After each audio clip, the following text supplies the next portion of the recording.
Okay, so nobody's getting the truth from the mainstream media, folks. It's well past time to open your eyes, your ears, and your mind. Do your own research because something isn't right here. And if you can't see that, you are not paying attention, folks. It's the opportunity to forge for ourselves and for future generations a new world order. A world where the rule of law, not the law of the jungle, governs the conduct of nations.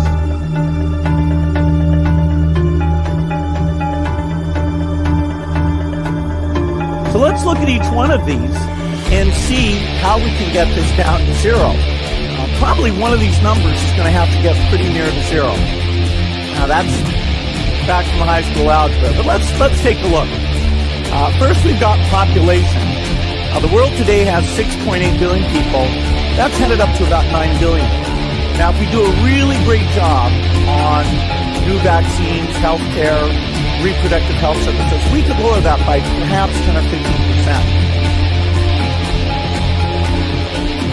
The important message that we need Australians to get vaccinated as quickly as possible. In line with that, I do encourage all Australians to please go and book your vaccinations as soon as you can if you haven't already done so.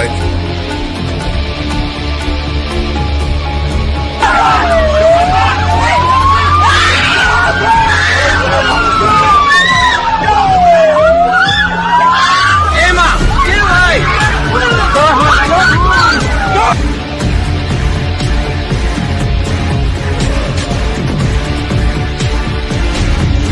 When we are successful, and we will be, we have a real chance at this new world order, an order in which a credible United Nations can use its peacekeeping role to fulfill the promise and vision of the UN's founders.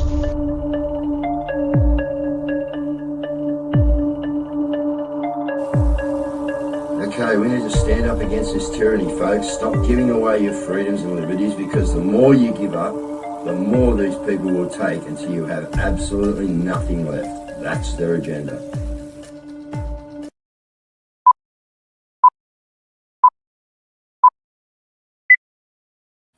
All right, good evening, folks. Early tonight, for a simple reason, we are releasing an Australian documentary. Okay, it is called Witness Statement, folks, and we're going to use this to the best of our ability. Now, I'm going to read you out a little bit of this press release. Okay, I've had the ladies on the show before. All right, we've done another documentary. They're just going to lay a bit low at the moment, but this is going out in numerous places, guys. But we've got the privilege of putting this out tonight for Australia and anyone else watching around the world, and then I'm sure it's going to be in a lot of other places. So, guys, firstly, witness statement, 1st of January 2025 has been released. Okay, so they've been working on it for a little while, guys, to tweak it and get it right.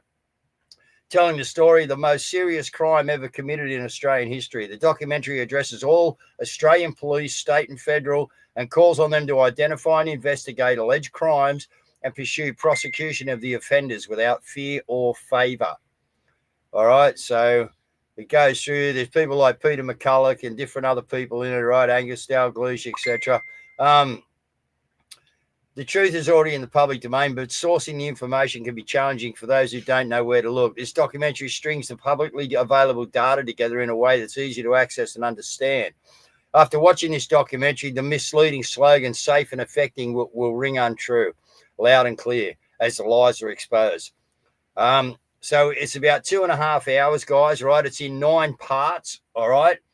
But to the documentary, let me just say, the documentary has been mailed to the Federal Attorney General, Mark Dreyfus, and all state and territory police commissioners with a call to action to watch the documentary and take action to investigate the alleged crimes and prosecute the offenders. A link to the film will also be emailed to our elected representatives at council, state and federal level to ensure that they too can be informed of the facts and take action to protect the people from further harm. Okay, so we're going to have all these links, and that there's more to that public statement, but we'll have that on the website, guys. Now, all these people have been put on notice, so there is a way that we can use this, and that is we can then ask these people or get into your area and ring up and very nicely, guys, you know how we do things, all right? We are very cool, calm, and collected, all right? But we are straight to the point. We can ring up and say, have you received a copy of this yet?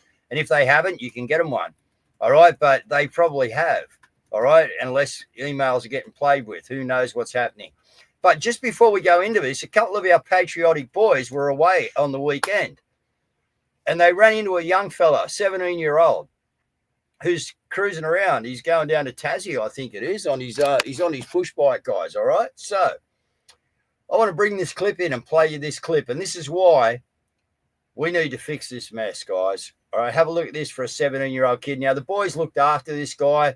There's a video channel out there for him. You can watch him, East Coast Cruiser or something that's called. But anyway, have a look at the state of this young kid after two of my mates, right, actually met up with this kid, and they actually, looked after him, fed him, traveled him around in the rain. He had a great time with them. But I want to show you what he went through and then see if you think that there is a good reason for this documentary to be pursued in the hands of the establishment. Okay, if we can whack that in for me, Dickie Nee. Basically, the cops pulled me over for my license plate, and then Which is your license plate? No, I didn't have a license. I found it on the side of the road. It was there. They pulled me over for that, and then I was being a smart ass to them. I called them Constable Jeffrey Dahmer, and then I have a knife here, right there, because. Did they take the knife off you? No, so all of a sudden he ripped it out, and then he's like, "You're under arrest for having a weapon." They pushed me off my bike, they tackled me to the ground. They're like, stop resisting. Even though I was letting them do whatever they want to me, they were trying to fucking hurt me. And they fucking kneed me in the face and shit. He's a corrupt cop, and he's doing it to everyone, man. Then he said to me at the end, he whispered in my ear, and he's like, "We're New South Wales police. We do things differently around here." What the fuck is wrong with the police, bro? He deleted it. I watched him fucking delete the video. He deleted it from my phone after they tackled me, and then he couldn't get into my face. Oh, yeah, he tried unlocking my screen. He tried using my Face ID. He couldn't use my Face ID. And then I was closing my eyes. I wasn't letting him use my Face ID. I wasn't letting him use my Face ID at all. And then they realized that they fucked up big time. Thank you.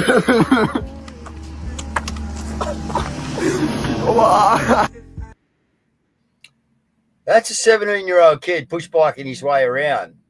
All right. And a couple of my mates ran into him, or our Patriot movement guys ran into him. So if you don't think, we're New South Wales police, we do different things differently. Well, guess what, cops? There's a new sheriff in town, all right, and it's called the people. Okay. And we're not going to put up with it. It's bullshit. All right. New South Wales cops, we do it different around here. Well, guess what? No. Okay, so let's sit back, guys. Have a look at this documentary. And there's one good reason that we need this documentary out there. All right. And then obviously followed up. All right.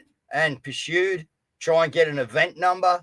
All right. And we will, use this document to the best of our ability. Guys, what we try and do here is give you tools that you can use. Okay.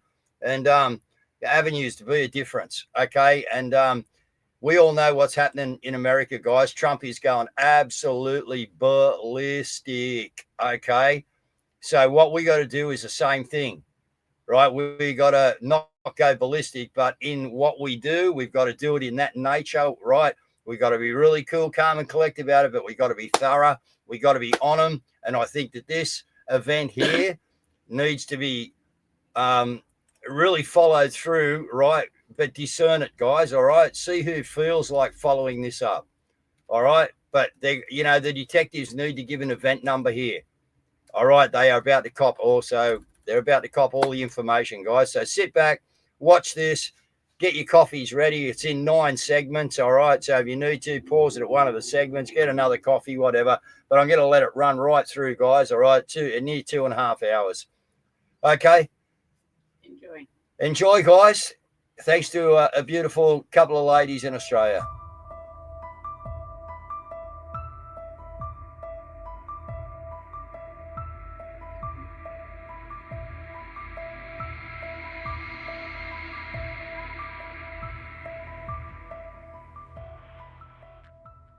Attention every police officer in Australia, state and federal. Please listen to the following information reporting the most serious crimes ever committed in Australian history. This may be the most important witness statement that you ever receive, so please consider the contents very carefully. The health, safety and liberty of every man, woman and child in Australia depends on the actions that you take in respect of the alleged crimes. We have witnessed what we believe to be criminal actions by many people in positions of power, which have caused death and injury to Australian men, women and children by coercing them to take experimental injections without their fully informed and legally valid consent. They did this by approving, promoting and injecting these dangerous products into millions of trusting Australians, in many cases by force, through coercion or enforcement of unlawful mandates that threatened people's livelihoods and participation in society. The perpetrators of the alleged crimes are numerous men and women who had a duty to protect the Australian people. But since 2020, instead of protecting the people, their actions and many serious departures from reasonable standards of conduct and care induced millions of Australians to take considerable risks to their health and lives. We allege that the perpetrators used their collective authority, trusted reputations, power and coercive actions to achieve their clearly promoted objective, which was to inject almost all Australians with experimental and unproven medical products that were provisionally approved and mislabelled as vaccines. Significant evidence shows that these actions have caused death and injury to potentially millions of Australians, including young healthy adults and children, many of whom simply died suddenly with no apparent explanation.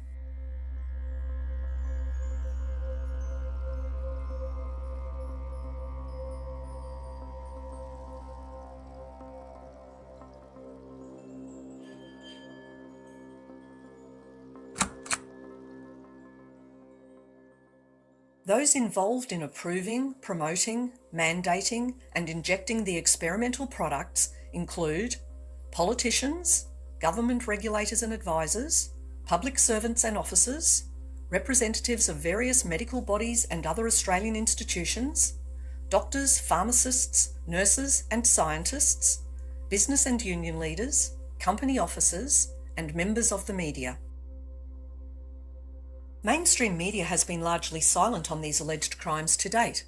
Although reports of ambulance ramping, sudden deaths and surges in diseases are reported on a regular basis, there is rarely any reference or inquiry as to what the cause may be. However, the Courier Mail reported in June 2024 that COVID-19 vaccines have been linked to an increase in worldwide deaths, according to a new study.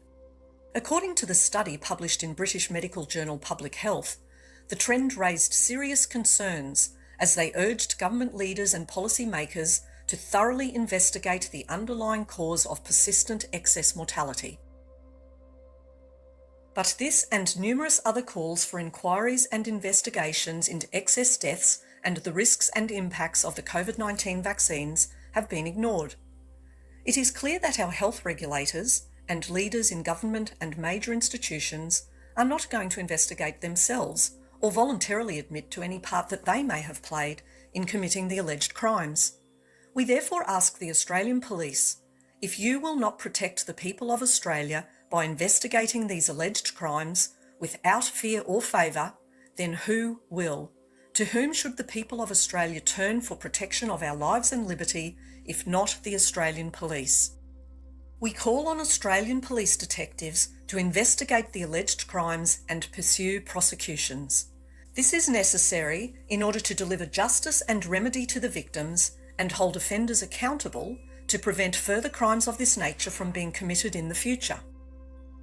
It is also important to expose the impacts of the alleged offences so that doctors are free to openly share what they have learned about the harms of the COVID-19 vaccines and the treatment protocols that they have developed.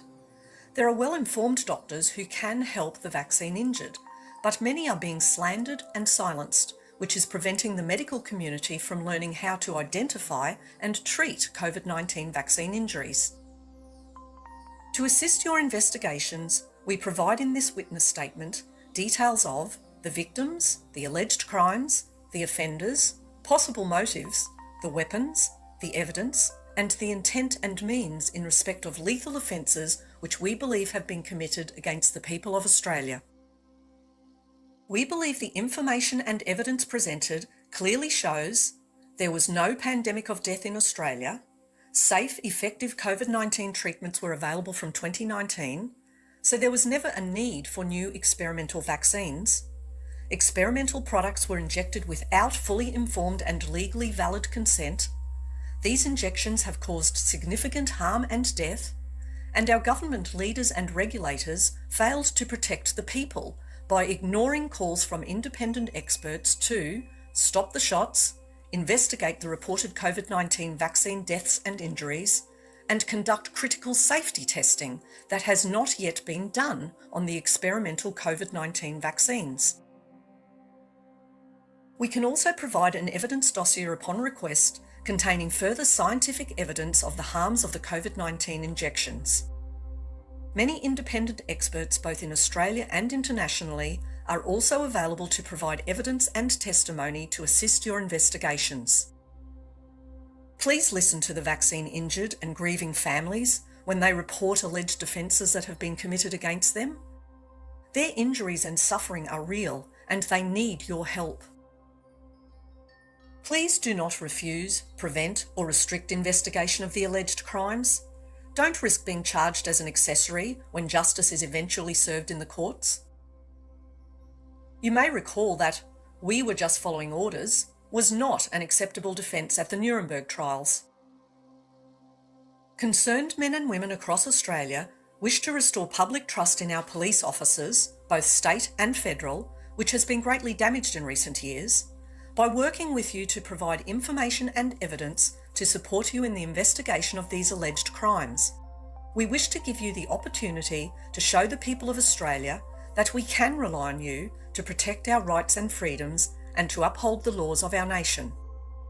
No one is above the criminal code of law, so the perpetrators of these alleged crimes must be held to account to restore trust in the institutions of our great nation upon which we all rely for safe, healthy, and prosperous lives.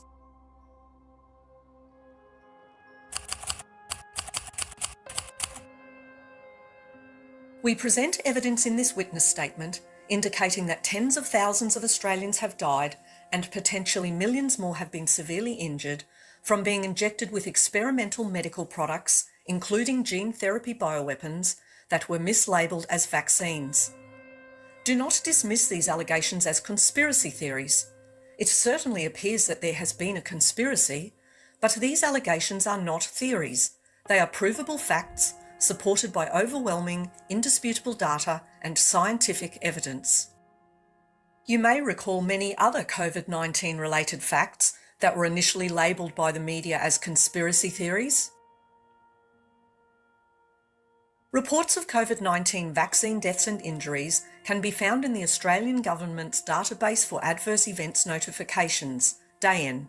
Furthermore, the Australian Bureau of Statistics reports on deaths from all causes show an increase in excess deaths each year since the rollout in 2021 of the experimental, inadequately tested products labelled as COVID-19 vaccines.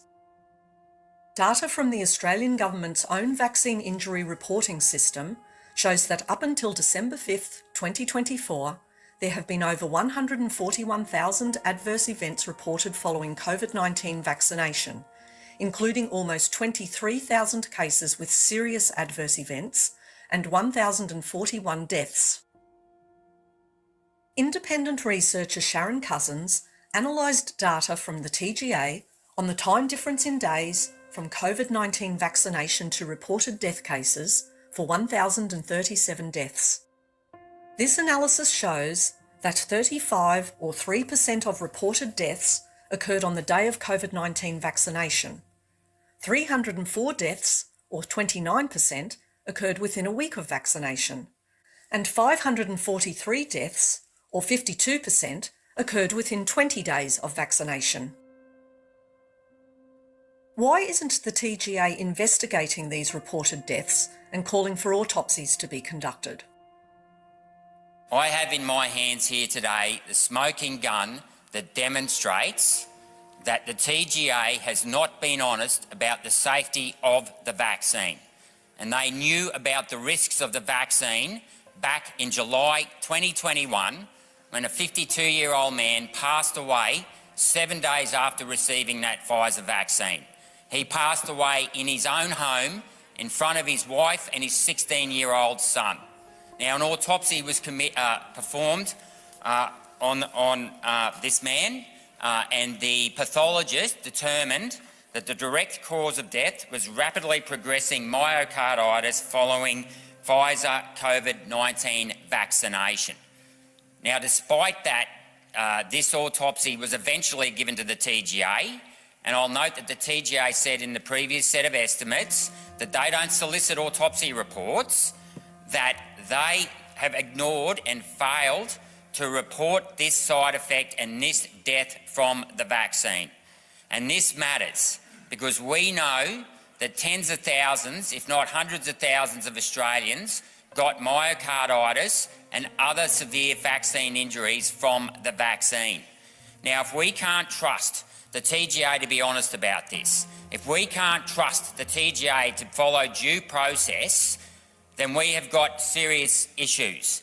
We have thousands of Australians out there today who cannot access compensation for the vaccine injury scheme because the TGA refuses to acknowledge the side effects from this vaccine. And yet again, I'll say it again, that the cause of this death was myocarditis.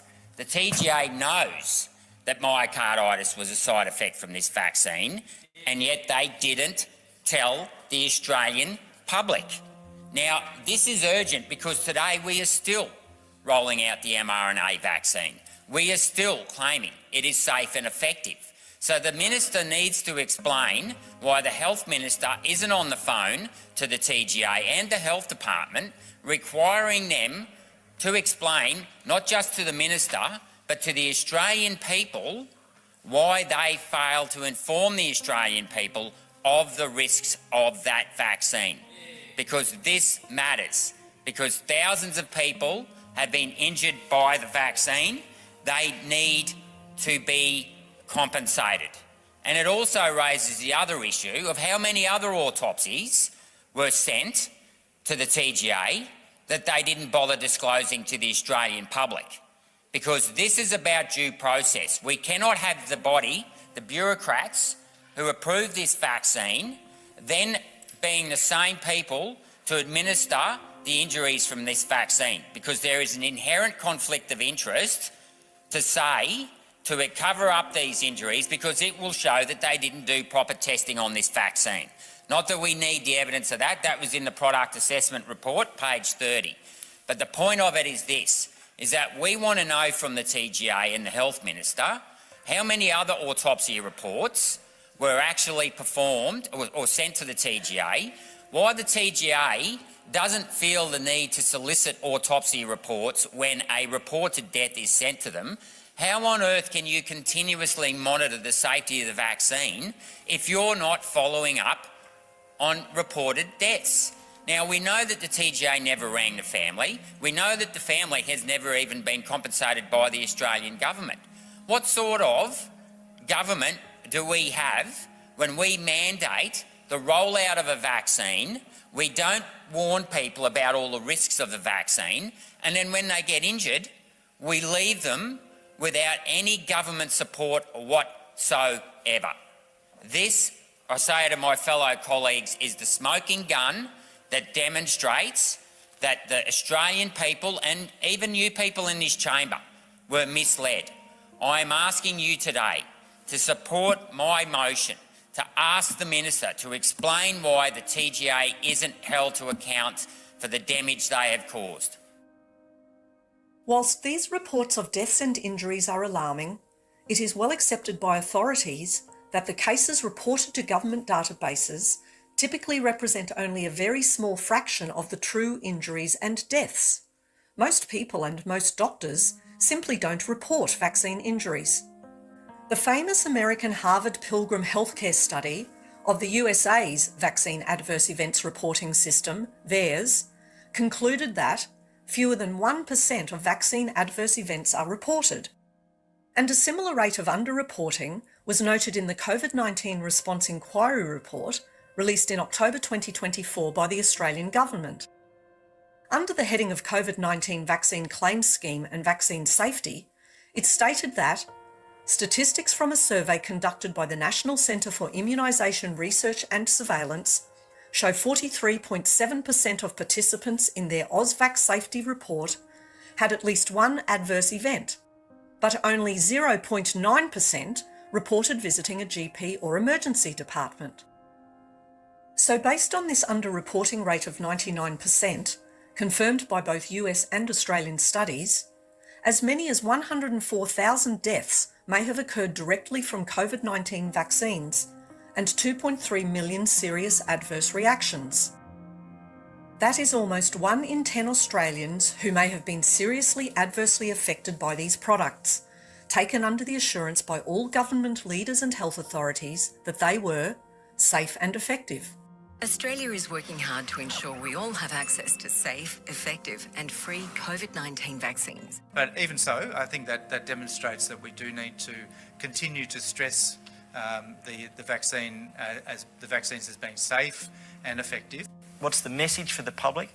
It's safe, it's effective, it will help protect you. Australia's COVID-19 vaccines have passed the Therapeutic Goods Administration's strict tests, which means they are safe and effective. The COVID-19 vaccines are very safe and effective. The COVID-19 vaccines are safe and effective for children. Over 1,500 children received that vaccine in that clinical trial, and it proved highly safe and effective in that trial. Ever since taking the trial COVID-19 vaccine from Pfizer in 2020, 14-year-old Maddie DeGarry has experienced extreme reactions and had to be placed in a wheelchair. Now, over 2 years later, Maddie is still in serious condition with vision problems, poor neck control, waist down numbness, and she needs a feeding tube. Stephanie DeGarry is Maddie's mother, and she joins us now. Has anyone from Pfizer or the federal government reached out to you to see what is going on with Maddie and why she has not recovered from this trial vaccine? No, they have not. I feel like we're living in a horror movie, to be honest with you. I don't know how else to describe it. And it's fascinating because you would think that Pfizer would want to know what happened to the children in their trial. And our federal government continues to recommend the vaccine for children and even babies. What are your thoughts on that? They should not be recommending this for children or babies. There's no benefit to it. There's only bad things that are going to happen, and there's more and more kids that this is happening to, and worse yet, they're dying. After Pfizer and the federal government and our health officials ignored what happened to your child, and it is serious what happened to her, very serious, you tried to join a Facebook group, a community of other vax-injured people, and they took down the group. They won't even let you get support from other people who are experiencing. Why do you think that was censored, that those groups were taken down from social media? Why does the government and Pfizer want to make you feel isolated? So there are several groups that were taken down. You basically had to talk in code. I think that they wanted to take them down because they didn't want the truth out. From the outset, these claims of safe and effective were misinformation. This was clear when our Australian Health Minister Greg Hunt stated publicly in 2021 that we were part of the largest global vaccination trial ever. And the world doesn't know that answer. The world is engaged in the largest clinical trial, the largest global vaccination trial ever, and we will have enormous amounts of data. In light of our participation in the global clinical trial, it is understandable why victims of these alleged crimes are presenting at hospitals in consistently high numbers. Over recent years, there have been many persistent media reports of our healthcare system and ambulance fleets being overwhelmed. In March 2023, the Courier Mail reported, Queensland is in the grip of a sickness tsunami, with cases of potentially life-threatening viruses, gastrobugs, flu, sexually transmitted diseases, and bacterial infections soaring by up to 800%. These so-called COVID-19 vaccines should have been stopped immediately by Australian authorities when just a few deaths were reported. The Austrian authorities suspended AstraZeneca's COVID-19 vaccine in March 2021 as a precaution while investigating the death of just one person and the illness of another after the shots. I've worked with the TGA here in Australia for more than 4 decades. And I can tell you, from my experience, any drug that had 1/10 of 1% of the reported safety issues related to a product would have been withdrawn. There have been hundreds of thousands of reports globally from doctors, scientists, data analysts, and the victims themselves about the tsunami of injuries and deaths from these injections labelled as vaccines. Yet our mainstream media and government leaders remain silent on these crimes against humanity, refusing to acknowledge that these victims' injuries and deaths are real and not rare. Serious adverse events were very rare. And as I say, no myocarditis has been reported in the children receiving this vaccine so far. But on the whole, as I say, this vaccine has proven very safe in that group, potentially partly due to that dose reduction. But it is also still, despite that, providing very high levels of protection. On careful analysis of the risks and benefits in the clinical trial and that real-world experience shows that this vaccine provides high levels of protection, above 90%, and is very safe. And the good thing about that vaccine, and all 4 are obviously very safe and effective, or they wouldn't be approved and in use in our country. There is a real risk out there for that last 5 or 10% of high-risk people of getting really sick and dying if they're not vaccinated. It's 5 weeks between one dose and full protection.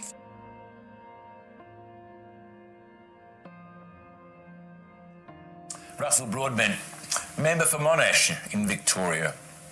COVID-19 vaccine injuries have taken a toll on thousands of Australians and their families. And many are still suffering and struggling with the impacts. Over the weekend, the Daily Mail in Brisbane reported on 2 women who have suffered horrific vaccine injuries. It's clear from the comments online that there's a growing groundswell of vaccine-injured Australians that are rightly fed up with being ignored and abandoned. The COVID compensation scheme was supposed to be a quick and easy access safety net because the government acknowledged that there were risks. They just didn't advertise it. No doubt convinced by the safe and effective mantra at the time. Australians trusted the government to protect them with a so-called safe and effective vaccine and help them if anything went wrong. But that's not what's happening. That is not what's happening. I've said it before, and I will say it again, the cruel and callous treatment of our vax-injured has all the hallmarks of the robo-debt tragedies that were a mess. Vax-injured Australians deserve better. That's justice as I see it.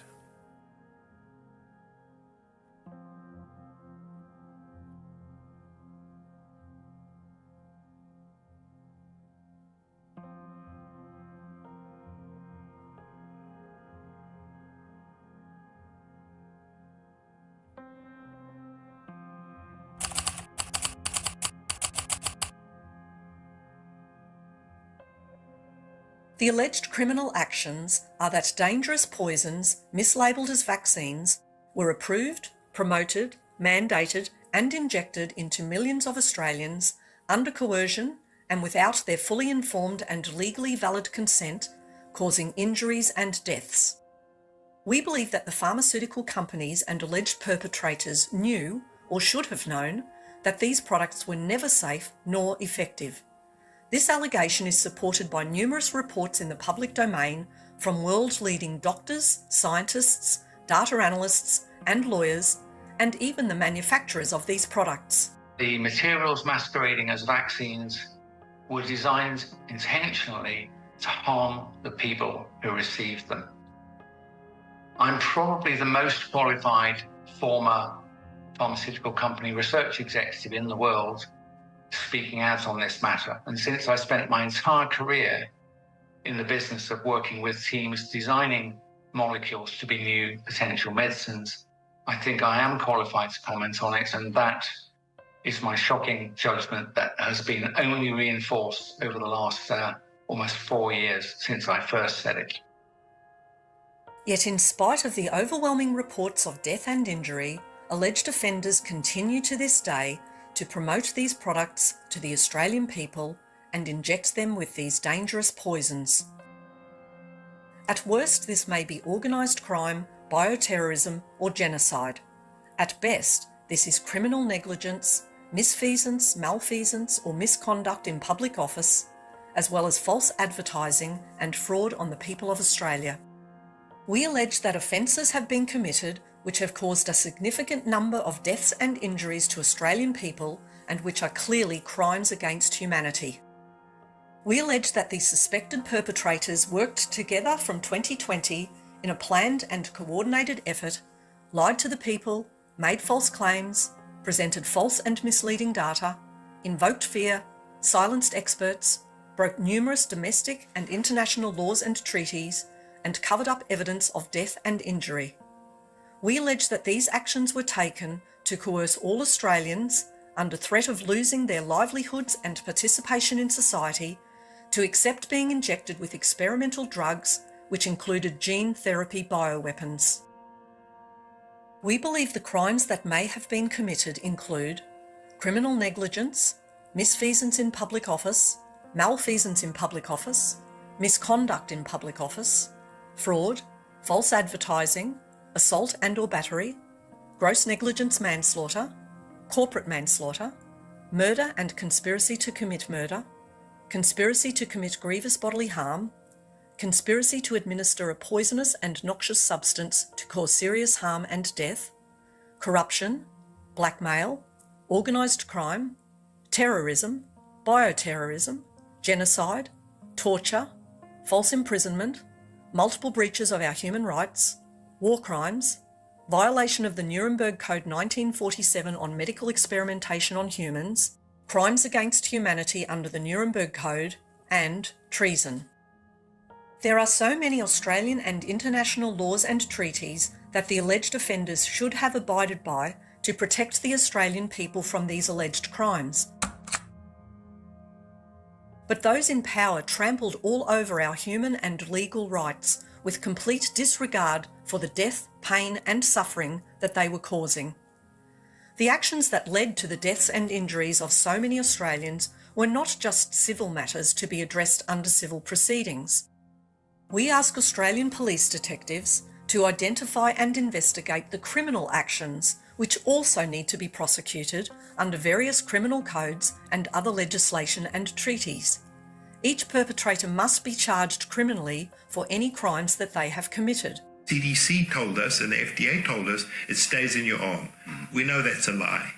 And it's a toxic protein that gets distributed to every organ system. Man-made toxin. Oh yes, this was man-made. Yeah. Boosters that must be stopped. We need to stop injections immediately, and all of you are saying that. Yes. You've described this as the largest crime ever. I regard it as the crime of the century, yes, because of the insistence of putting this into young adults and children, and the fact that they're trying to use this as a big cover-up for messenger RNA to be the standard vaccination mechanism of the future. I mean, this is gene therapy in children. I mean, the outcome could just be truly catastrophic. 6 billion people have had these vaccines. I mean, that's over 75% of the world's population are at risk of long-term problems with this that we haven't even started to scratch the surface of. We're talking about serious vaccine injury, and the medical community doesn't want to recognize this disease, doesn't want to investigate it, doesn't want to look at treatment strategies for a population, as you said, of over 400 million people who are severely injured and disabled. Angus has said this is well, he says the crime of the century. Maybe it's the biggest crime in history because of the number of people that have been injured and killed by the so-called safe and effective vaccine.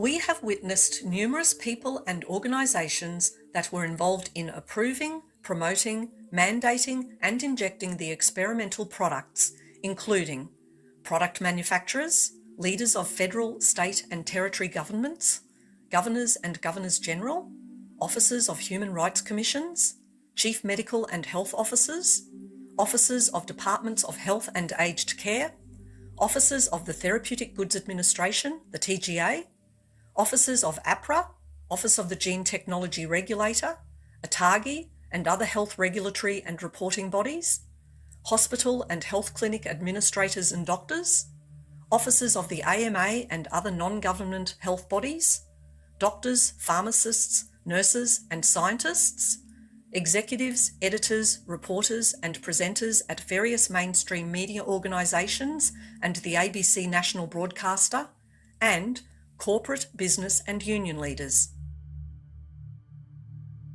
We ask police detectives to identify and investigate all offenders involved in the alleged crimes.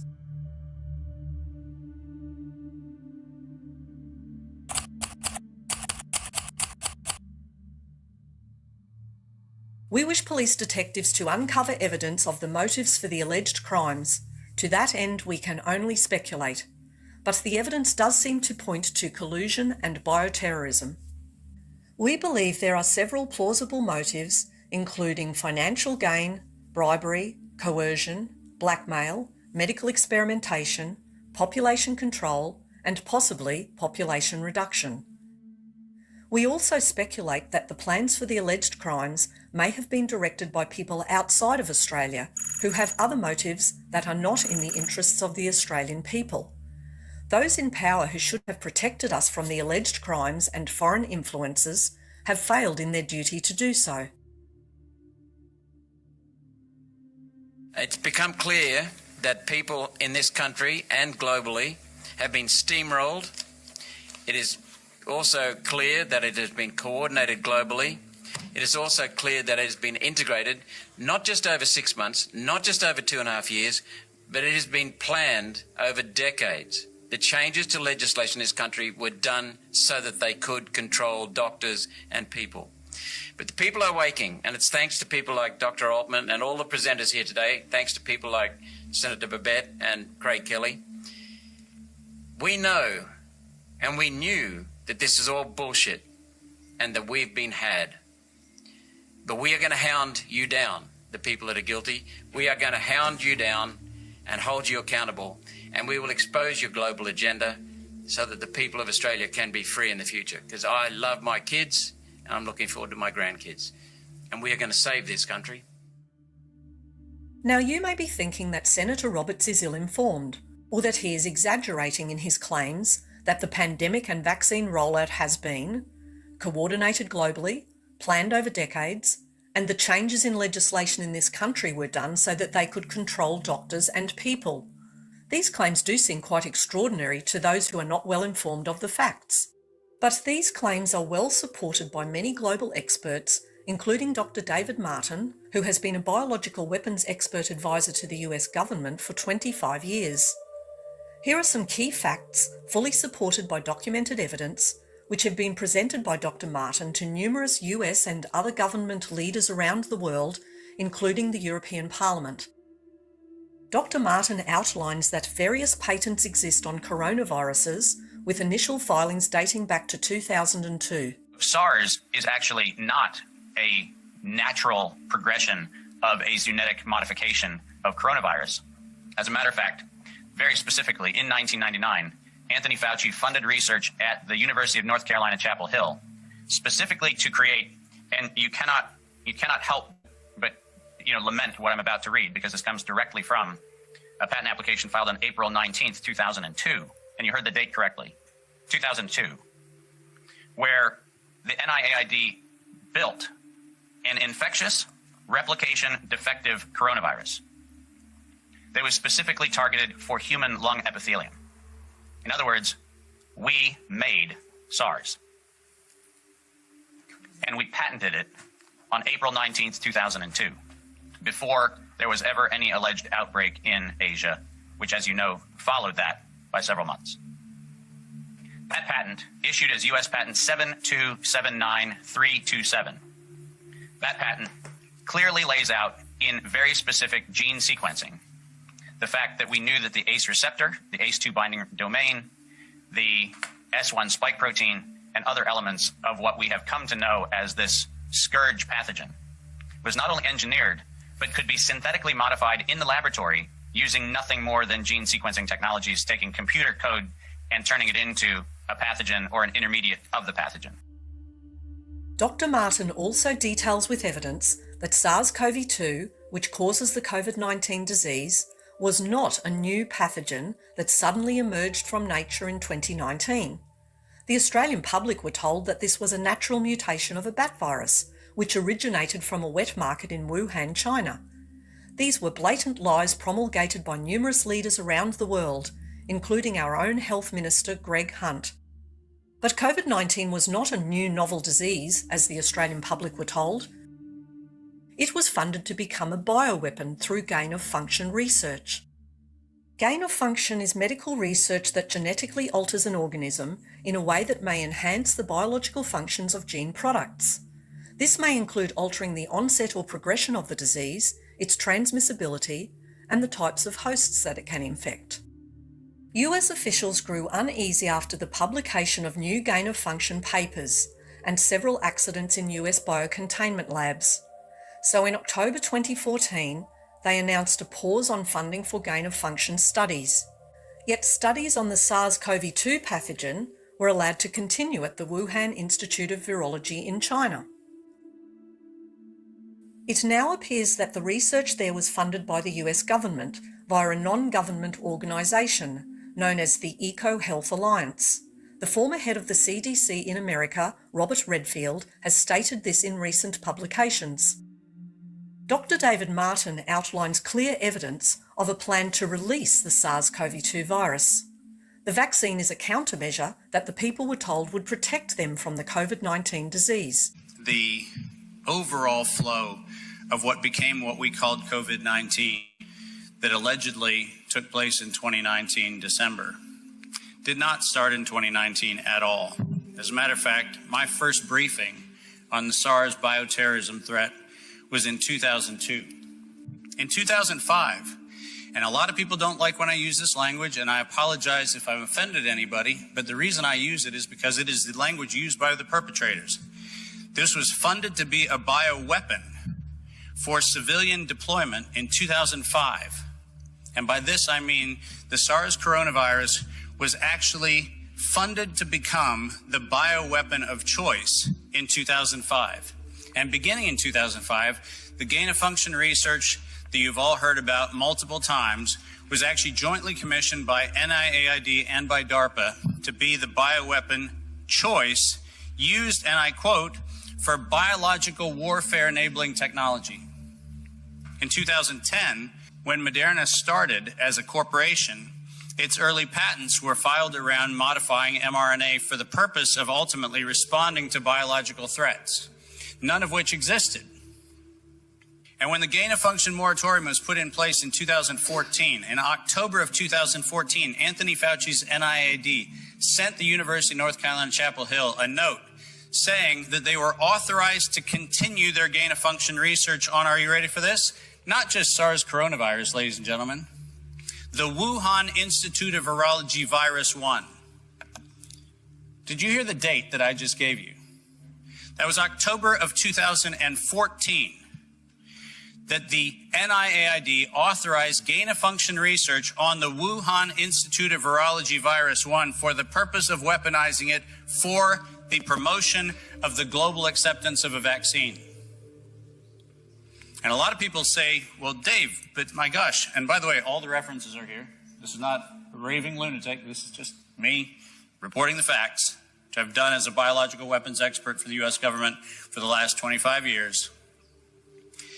Is that in 2016, there was a publication in the Proceedings of the National Academy of Sciences, and that publication read, SARS-like WIV1-CoV poised for human emergence. Let's unpack exactly what that means. That's SARS. That's Wuhan Institute of Virology Virus 1, poised for human emergence. That was a headline in the National Academy of Sciences in 2016. Let me tell you, my organization, MCAM, currently monitors 68 gain-of-function weapons that are currently in production. Listen to what I just said, 68 of them. You think SARS is the only thing we're going to have? No. SARS and SARS-like variants were 3 of 68 that we have in production right now in the United States, and I've briefed on this since 2002. And then we have, unfortunately, the language that was used in September 18th of 2019, 3 months before patient 1 in Wuhan, where the statement was made, an accidental or intentional release of a lethal respiratory pathogen will be authorized so that by September 2020, the world accepts a universal vaccine. Ladies and gentlemen, there was no public health emergency. SARS was identified in 1965 as the most malleable of all of the viral models that could be used for biological weapons. By 1966 and 1967, it was the first infectious agent that was used in a cross-Atlantic collaboration on infecting a healthy population. Samples of a coronavirus from the United States were infected into healthy British subjects in 1966. It worked. And ever since then, it's been developed for the very purpose for which it was put in motion. By 1984, it was actually the subject of what became a series of patents ultimately filed by Pfizer.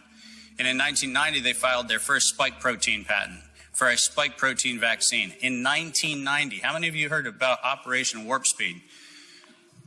And when the CDC filed the patent illegally in April of 2003 on the coronavirus allegedly isolated from humans, they had to actually pay the patent office after the patent office on 3 occasions ruled the patent invalid and unenforceable. They had to pay to take over the ownership of SARS coronavirus so they could control the economic gain from that particular pathogen.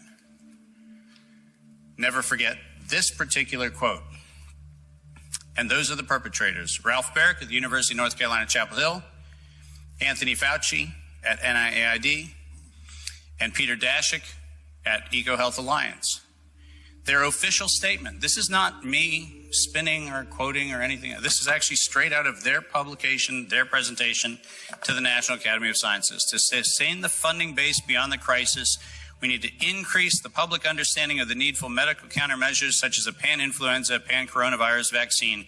A key driver is the media, and the economics will follow the hype. We need to use that hype to our advantage to get to the real issues. Investors will respond if they see profit at the end of the process. Ladies and gentlemen, this was murder. It was not public health. And we need to stop pretending it was something other than what it was. People died. And people died of medical countermeasures that actually were known to be biological weapons in 2005.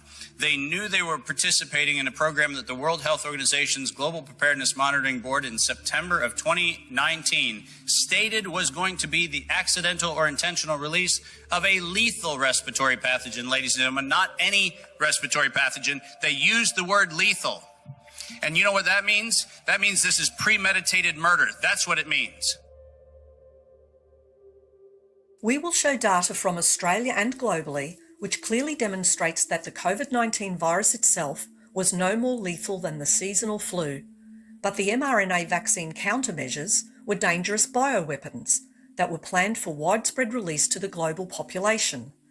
Evidence presented by Dr. Martin brings into question whether deaths and injuries from these COVID-19 mRNA vaccines were the result of premeditated crimes. Event 201 also raises legitimate inquiry about whether the release of the SARS-CoV-2 virus and COVID vaccine countermeasures was premeditated. Event 201 was a pandemic tabletop exercise hosted by the Johns Hopkins Centre for Health Security in partnership with the World Economic Forum and the Bill and Melinda Gates Foundation on October 18, 2019 in New York. The exercise outlined the pandemic preparedness efforts needed to reduce large-scale economic and societal consequences of a severe pandemic caused by a new respiratory pathogen. Is it just a coincidence that a tabletop exercise based on a fictional scenario to plan how to respond to a respiratory disease outbreak was held only 2 months before the COVID-19 outbreak was announced to the world? We accept that not all of those involved in the alleged offences were aware of any alleged agenda, such as to use the media to create hype so that the world would accept a universal vaccine. People may have unknowingly committed offences due to ignorance, arrogance, or incompetence, but this does not diminish their culpability for offences such as criminal negligence, misfeasance in public office, or manslaughter, where their actions or inactions have led to deaths and injuries of Australian people. Those involved should have listened to the true independent experts and abided by the many laws, regulations and treaties that exist to protect the people and preserve our fundamental human rights. But they failed in their duty to do so. It is well established in law that being an accomplice to a crime is a criminal act in itself.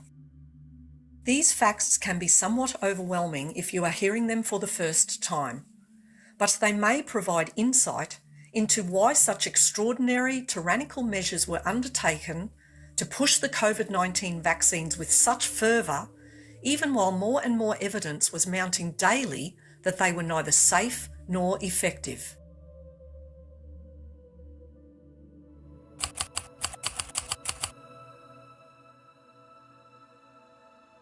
Three key weapons were used to commit the alleged crimes. 1. A fraudulent COVID-19 PCR test campaign that reported a high number of false positive test results. 2. Various pharmaceutical products mislabelled as vaccines. And 3. Reporting of manipulated and false data and narratives.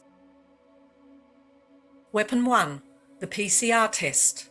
This weapon was instrumental in creating the fear of a pandemic.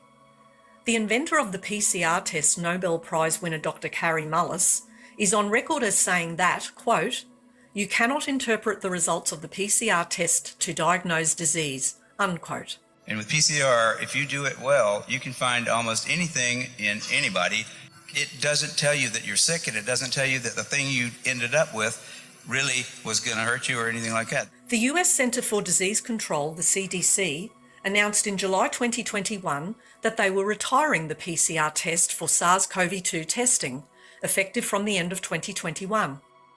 Furthermore, in the Lisbon Court of Appeal in Portugal, the judges condemned the PCR test as unreliable. The conclusion of the 34-page ruling included the following. In view of current scientific evidence, this test shows itself to be unable to determine beyond reasonable doubt that a positive result corresponds, in fact, to the infection of a person by the SARS-CoV-2 virus. The Portuguese judges cited a study conducted by some of the leading European and world specialists, which was published by Oxford Academic in September 2020. It showed that if someone tested positive for COVID-19 at a test cycle threshold of 35 or higher, the chances of that person actually being infected is less than 3%, and that the probability of receiving a false positive result is 97% or higher. Australian government authorities were aware, or should have been aware, that the PCR test was not fit for purpose, but they used it to falsely diagnose healthy people, which caused fear amongst the population that we were in the grips of a deadly COVID pandemic. In fact, Australian Bureau of Statistics data shows clearly that the number of deaths from all causes were in line with the baseline average during 2020, when the government and media-driven COVID-19 panic was in full force. There was no pandemic of excess death in Australia at any time during this period. However, there was a surge in deaths from all causes in the last quarter of 2021 and throughout 2022. This followed a surge in COVID-19 vaccinations in Australia during the second half of 2021. Did you know that the World Health Organization changed the definition of the word pandemic in 2009 during the H1N1 influenza outbreak? The change involved removing the requirement for a pandemic to cause enormous numbers of deaths and illness, and instead focused on the spread of the disease. This adjustment means the WHO can declare a pandemic even when there is no increase in deaths and illness. The PCR test, which falsely diagnosed healthy people as being infected with COVID-19, meant that the WHO could declare COVID-19 as a pandemic under the revised definition, as the high number of false positive cases indicated spread of the disease. But the general public, who are unlikely aware of this revised definition, most likely assumed the declaration of a pandemic meant enormous numbers of deaths and illness. Weapon 2. The mislabelled vaccines, which were falsely promoted as the only way out of the fake pandemic. Does a jab in the arm vaccine, can that possibly protect you against being infected with COVID-19? Well, I have to be quite emphatic now, categorical, and use my authority as one of the researchers 50 years ago developing the concept of local mucosal immunity and secretory IgA in the nose, mouth and gastrointestinal tract. None of those vaccines put into the arms can possibly activate that immunity. They say it can't work, just on first principles. Now, what angers me is that Big Pharma, all my scientific colleagues in Australia, Peter Doherty, John Shine, all the senior scientists advocating the vaccine, they know that. They know the vaccine can't work. It doesn't activate local mucosal oronasal immunity. You have to induce that, and that's how herd immunity develops in the population, by the way. That's how we get natural immunity. And none of the current jab in the arms can possibly activate that immunity. So the first thing, and I want to say it emphatically, and I'll take on all comers on this one, it can't work. They can't work. So that is a big lie that has been pushed on the human population. Now, they've got all these serious adverse side effects, so the long-term effects now down the years are going to be horrendous. 3 key products were used in Australia, manufactured by AstraZeneca, Moderna and Pfizer. It should be noted that the definition of vaccine was changed in September 2021 by the United States Centre for Disease Control. This appears to have been done so that these products could continue to be called vaccines, because by this point in the pandemic, it was clear that these products did not prevent infection or transmission of COVID-19. This change in definition misled the public into believing that these new mRNA products were equivalent to conventional vaccines and conventional vaccine technologies. This is not true. These were completely new technologies being used at population-level scale for the first time ever. In respect of the Pfizer product, a Pfizer representative admitted in European Parliament in 2022 that Pfizer had never tested their product to determine if it could stop transmission of the COVID-19 virus. Was the Pfizer COVID vaccine tested on stopping the transmission of the virus before it entered the market? If not, please say it clearly. If yes, are you willing to share the data with this committee? And I really want a straight answer, yes or no, and I'm looking forward to it. Thank you very much. Regarding the question around, did we know about stop immunisation before it's entered the market? No. We had to really move at the speed of science to really understand what is taking place in the market. This is scandalous. Millions of people worldwide felt forced to get vaccinated because of the myth that you do it for others. Now, this turned out to be a cheap lie. This should be exposed. It is worth noting that as of October 2024, the CDC removed the page with the vaccine definition from their website. The Australian Therapeutic Goods Administration, the TGA, regulates the approval of new drugs in Australia. In 2018, the TGA introduced new provisional approval pathway procedures to apply to the approval of new experimental drugs. These new procedures were introduced the year before the start of the alleged pandemic and allowed the TGA to fast-track approval for use of the new experimental COVID-19 vaccines.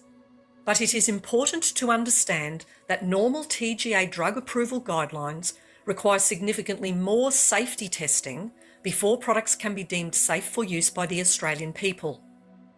Under the new Provisional Approval Pathway Guidelines, these products were approved for use without critical safety testing being performed, such as testing for effects on pregnant women and their babies, and toxicity testing to check for potential side effects such as causing cancer and mutagenicity.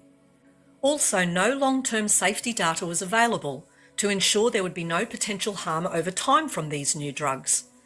It is simply unfathomable to think that anyone could claim that these new experimental drugs were safe and effective for all people in all medical circumstances when important product safety data was not available to confirm these claims.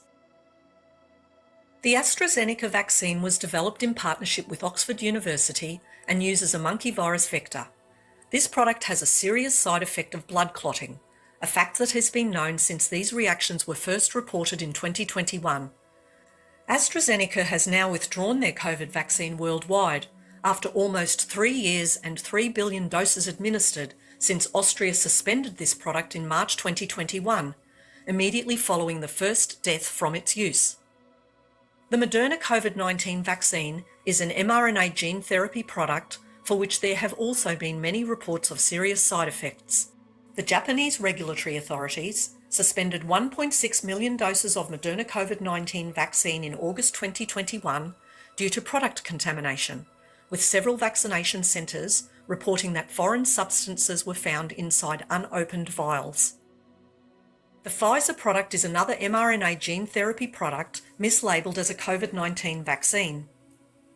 The TGA granted provisional approval to the Pfizer gene therapy without first obtaining review and approval by the Office of the Gene Technology Regulator, as required in Australia for all gene therapies.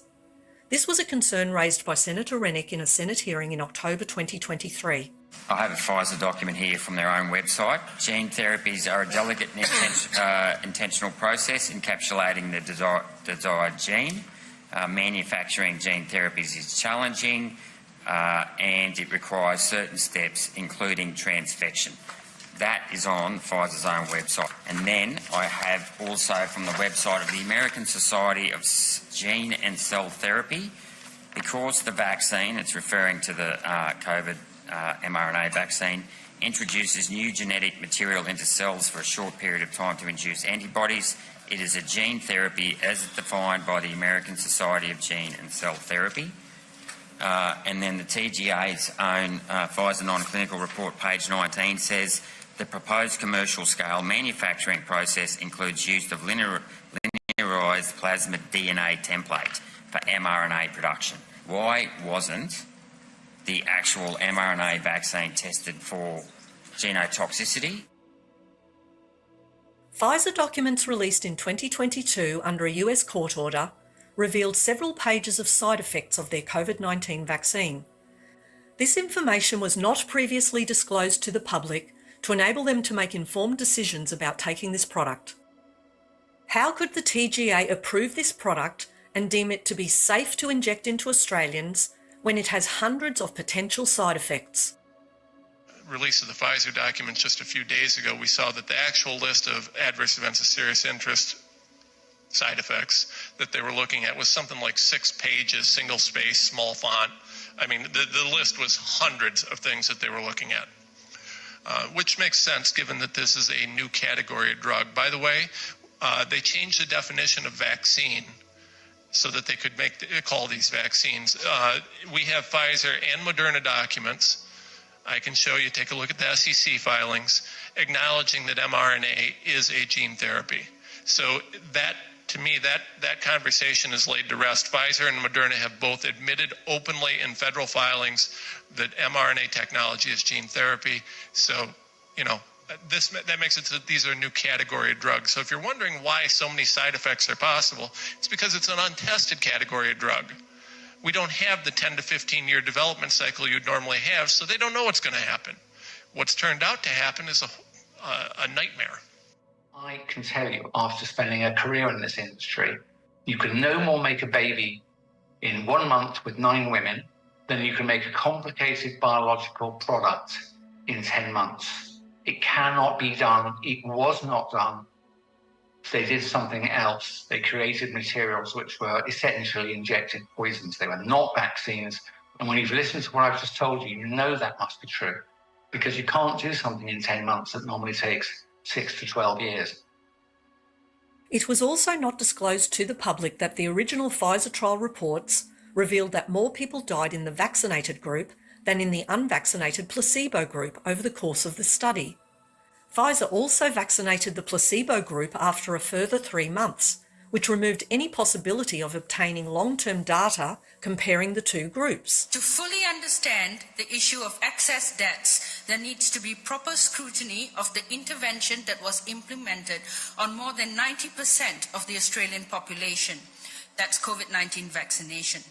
More than 50% of the Australian population took Pfizer's mRNA vaccine. At the pivotal point of Pfizer's vaccine approval in December 2020, there was a gross misrepresentation in what was presented publicly. Instead of the 6 deaths publicly disclosed, 4 placebo, 2 vaccinated, suggesting a benefit of vaccination, there were in fact 11 deaths, with more deaths in the vaccinated arm, 6. We found undisclosed deaths, especially in the vaccinated arm of this clinical trial, in contravention to legal and ethical obligations of trial sponsors. There are many other important facts to consider in respect of the COVID-19 injections, too many to include in this witness statement. But here are 4 further key facts to note. 1. Significant media reports have been released confirming that the mRNA vaccines cause myocarditis and pericarditis, which can cause life-threatening damage to the heart and surrounding tissue. This is likely causing the increase in sudden deaths by heart attack in people who were healthy prior to COVID-19 vaccination. The other thing I want to stress is that the reports in VAERS and in the other vaccine reporting systems like VG Access in Europe, or Vigilance, the yellow card reporting system in the UK, they actually show that the injuries from the COVID-19 vaccines, the reports are decreasing. So there was less in 2022 and then a lot less in 2023, but the deaths are not showing that. The deaths are actually on an upward trajectory, and that's what's being buried. That's what's being covered up. We used to be able to save most of these people, especially young people. When they had a cardiac arrest, we would save the vast majority of them, right? We could bring them back. We could, you could get them to a cath lab. You could save these patients. But when it's vaccine related, when it's COVID vaccine related injury, which is completely different, it's a completely different type of myocarditis, completely different type of cardiomyopathy, you cannot save most of these people. It's just once they collapse, it's over. You can do CPR, you can defibrillate them. In the vast, vast majority of cases, they die. And again, no one's questioning that. 2. There have also been numerous reports of significant increases in many other diseases and illnesses. One such concern is the rise of what is now being labelled as turbo cancer. Turbo cancer is the term used when a person presents with cancer for the first time, which is already at stage 4. There are many reports globally that this is occurring in younger people. Well, as I started looking at the sudden deaths of Canadian doctors, I realized, yes, most of them are dying from cardiac issues, heart injuries, cardiac arrests, dying while jogging or swimming, dying in their sleep. And Dr. Peter McCullough has talked about this extensively, about the myocarditis and the damage to the heart, the scarring to the heart. And then some were dying from blood clots, pulmonary emboli, strokes. But then there was quite a large subset of doctors who were developing extremely aggressive cancers. And cancers at an age that they shouldn't be getting. So, for example, there was a doctor who developed gastric cancer in his 30s. Presented at stage 4, he was dead in less than a year. Very rare brain cancers in young individuals in their 20s and 30s, medical students, medical residents. And these cancers would always present at stage 4, and they would always kill them in a matter of a few months, and it was always less than a year. And, at first I didn't know, what the term for this was or what the phenomenon was. I just started, really paying attention to it, tracking it. I then, realized that this is being called turbo cancer by people on social media. Turbo cancer is not a medical term, but it's a term that people came up with to really describe the extremely aggressive nature of these cancers in the COVID vaccinated. And these cancers behave completely differently, unlike anything I've seen before in my career. And I've diagnosed over 20,000 cancer patients in my career with cutting-edge PET-CT, positron emission tomography imaging, CT, MRI, pathological correlation. I've never seen anything like this. I've never seen stage 4 breast cancers presenting in women in their 20s. I've never seen stage 4 colon cancers presenting in men and women in their 20s, 30s. Leukemias that will kill you in a matter of days or even hours after diagnosis. Lymphomas that, again, kill you in a matter of months. They're denying any link to the vaccine. They're recognizing that young people who are vaccinated are coming down with these extremely aggressive cancers. Stage 4 cancers, we've never seen this, right? Young people, if they're going to be diagnosed with a cancer, breast cancer patient, you might have a 35-year-old breast cancer patient. She comes in, it's a stage 1, maybe a 1.5 centimeter lump in her breast, and you go, oh my God, you're 35, you have stage 1 cancer. Let's do genetic testing. Let's test for BRCA1 mutation.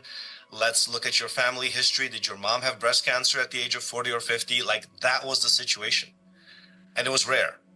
Now we have a 20-year-old girl who had 2 COVID-19 vaccines to be able to continue, to be able to attend university, presenting with stage 4 breast cancer, metastatic to bones, liver, sometimes brain, and she dies within 6 months. She dies at 20 years old. And there's thousands of these cases. I've reported literally over 1,000 cases of these turbo cancers on my social media. We have never seen this before. And the doctors are just burying their head in the sand. They don't want to see it. They don't want to talk about it. They give them the standard chemo. The standard chemo doesn't work. And these young people are dying. And they're dying by the thousands. Stage 4 cancers are also being diagnosed in those who were in remission from cancer for many years prior to COVID-19 vaccination. Can you explain in simple terms what it is that you are seeing that has got the alarm bells ringing? Well, the first thing I saw doing a regular melanoma clinic that I've been doing for years was that I was starting to see people who were stable, that we've been doing immunotherapy for over 20 years.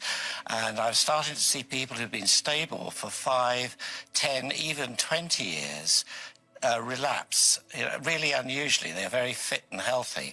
And I've occasionally seen this when somebody gets very depressed. They get knocked back, a bereavement, a divorce, bankruptcy for months. And we know this depression is associated with immune suppression. So I have seen that 2 or 3 times. And I looked for this in these patients, and there was absolutely no evidence. They were all perfectly happy. So I basically said, what have they all got in common? And they'd all got in common was they'd had the first booster vaccine. It was around this time. And I was able to show that they'd had it, then the relapse started between about 3 weeks and 3 months after the booster vaccine. Australia has administered more than 60 million doses of these vaccines to over 20 million people. Australia's governmental health authorities have chosen not to monitor new or emerging cancer trends following the widespread use of these vaccines. It is troubling that the Department of Health has not made data on cancer trends post-vaccination publicly available. It is their responsibility to do so. This is a critical gap in public health oversight. Given the massive contamination levels of rogue residual DNA in the Australian vials, we must expect an ongoing rise in cancers and other genetic disorders in Australia. This issue is a potential long-term health crisis waiting to happen. This matter must be taken seriously by every Australian. We must advocate for immediate public health responses. We need our health authorities to begin monitoring these trends. 3. Many other world-renowned experts have also publicly confirmed the claim by Dr. David Martin that the SARS-CoV-2 virus and the COVID-19 vaccine countermeasures are in fact bioweapons. Law Professor Dr. Francis Boyle, who drafted the 1989 Biological Weapons and Anti-Terrorism Act, has publicly stated that COVID-19 mRNA injections are biological weapons and that they are designed to cause injury and death. He has provided an affidavit in a Florida legal case that seeks to compel Governor DeSantis to prohibit the distribution of COVID-19 injections and also to confiscate the vials. Dr. Richard Fleming, physicist, nuclear cardiologist, and attorney, has also testified under oath that COVID-19 is a bioweapon. He has called for a grand jury to address crimes against humanity in respect of the gain-of-function research on SARS-CoV-2 and COVID-19 vaccines. Please watch his compelling expert testimony in full at the link on your screen. Here is a brief clip from his testimony. Be totally off base if they believe these vaccines were in and of themselves a bioweapon. Well, the fact that the spike protein is a gain-of-function developed virus, which by definition is a bioweapon, replicating that same genetic sequence and putting it into a vaccine, it doesn't matter how you get it into the human body, it's still a bioweapon. Most alarmingly for the children right now, when you have people at an FDA meeting making a statement that we need to vaccinate the children, but we won't know what happens to them until we vaccinate them, that's the experimental phase of a research project. And as of 1947, I thought that we had officially, although it's very clear from the Tuskegee Airmen and other studies that have been done, paid for by the U.S. government, that it seems that our leaders don't have a problem experimenting on our elderly, on our police officers, on our first responders, on our doctors and nurses, on our general public, and now apparently don't have a problem experimenting on our children. Why didn't our government leaders and regulators abide by Australian and international laws and regulations which would have protected the Australian people from this biological attack? What crimes were committed that enabled these dangerous bioweapons, labelled as vaccines, to be approved, promoted, mandated and injected in Australia? 4. Canadian molecular virologist Dr. David Speaker analysed Australian vials of Pfizer and Moderna COVID-19 vaccines. The results were so alarming that MP Russell Broadbent wrote to advise the Prime Minister, twice. His letters and Dr. Speaker's test results were tabled by Councillor Adrian McRae at a meeting of the Town of Port Hedland Council on the 11th of October 2024 to specifically discuss the ramifications of Dr. Speaker's report on their constituents. The report by Dr. David Speaker, presented in Exhibit 1 of tonight's motion, evidences levels of synthetic DNA contamination by up to 145 times higher than Australia's Therapeutic Goods Administration, the TGA, up to 145 times higher than the TGA's own safety limits. For those unfamiliar, the TGA limits are there for a reason, because synthetic DNA has been shown to integrate into human cells, leading to potential long-term health risks like cancer, genomic instability, vascular thromboses and blood clotting, as well as immune system disruptions. Dr. Speaker's findings are alarming, but they are also far from isolated. Independent studies now in Canada, Germany and the US have all confirmed similar levels of contamination. International experts, including some of the world's leading oncologists, geneticists, virologists, immunologists, microbiologists and biochemists, have joined forces to warn governments around the world, including our own government, about the dangers these contaminants pose. This is why the Honourable Russell Broadbent MP, the federal member for Monash, has written multiple letters to the Prime Minister urging an immediate investigation and suspension of these vaccines. Yet the response from our government has been nothing but silence. Not a word from the Prime Minister, not a word from the Minister of Health, despite receiving clear scientific evidence that millions of Australians could be at risk, including those folks right here in Port Hedland who were forced to take these experimental shots and continue to take these dangerous shots, yet the government has chosen to remain silent. We now have evidence that has been undoubtedly forwarded and shared with the Attorney-General Mark Dreyfus and with the Secretary of Health Blair Comley, that the contamination is significant. It's widespread and it's downright disturbing. Yet none of these high-ranking officials has stepped forward to address this publicly. None has even attempted to explain why this contamination was allowed to go on for so long unnoticed. But let's talk about what this means for us, the residents of Port Hedland. Exhibit 3, the science summary attached to Mr. Broadbent's second letter, presents a stark reality. In every vial of Australian-sourced mRNA vaccine, every single shot tested by Dr. Speaker, the levels of synthetic DNA contamination were so high that one shot could contain as many as 24 trillion synthetic DNA fragments. Trillion with a T. Think about that.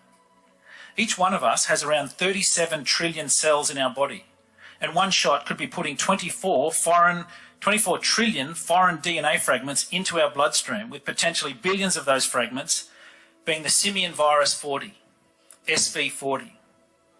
SV40 is a genetic material that has been known for years to cause cancer. The science summary makes it clear.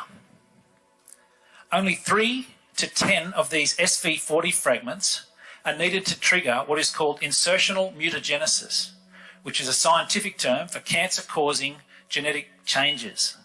When I say 3, I mean 3. Not 300, not 3,000, not even 3 million. If just 3 to 10 fragments are needed to begin the cancer mutation process, what happens when someone receives billions of these SV40 fragments in a single shot? What happens when these contaminant shots are administered multiple times, as they have been, to millions of Australians, including Australian children? I've got a Freedom of Information Act, Freedom of Information request from probably one of Australia's leading independent investigative journalists, Rebecca Barnett. And she wanted to find out what methods our government was using, our TGA, it's not even our government, it's a bureaucratic establishment, what methods they were using to test for this contamination or lack of contamination, of DNA contamination in our COVID-19 vaccines. And I could show the council's seen. It's just a bunch of blank redacted pages, as you'd expect from the TGA when they're going through their usual butt-covering exercises. But one thing they forgot to redact was the actual lines which said exactly their method of testing, which is a system called quantitative polymerase chain reaction, qPCR. On page 16 of Moderna's patent for this mRNA technology, tells you exactly how not to find excess DNA fragments. And what they tell you to do is don't use qualitative polymerase chain reaction, qPCR. Exactly what our TGA is using to gaslight anyone that asks questions about these vaccines and saying, no, they're safe, we've tested. They're using a testing method that deliberately doesn't find the contamination. On 23rd of October 2024, Port Hedland Councillor Camilo Blanco wrote to all local government councils and shires in Australia to advise them of Dr. Speaker's findings and Russell Broadbent's letters to the Prime Minister. Concerned Australians are also asking their local councillors to follow the lead of the town of Port Hedland to protect the people. As of the recording of this witness statement, 5 councils have responded. Here are some highlights of presentations at other council meetings around Australia.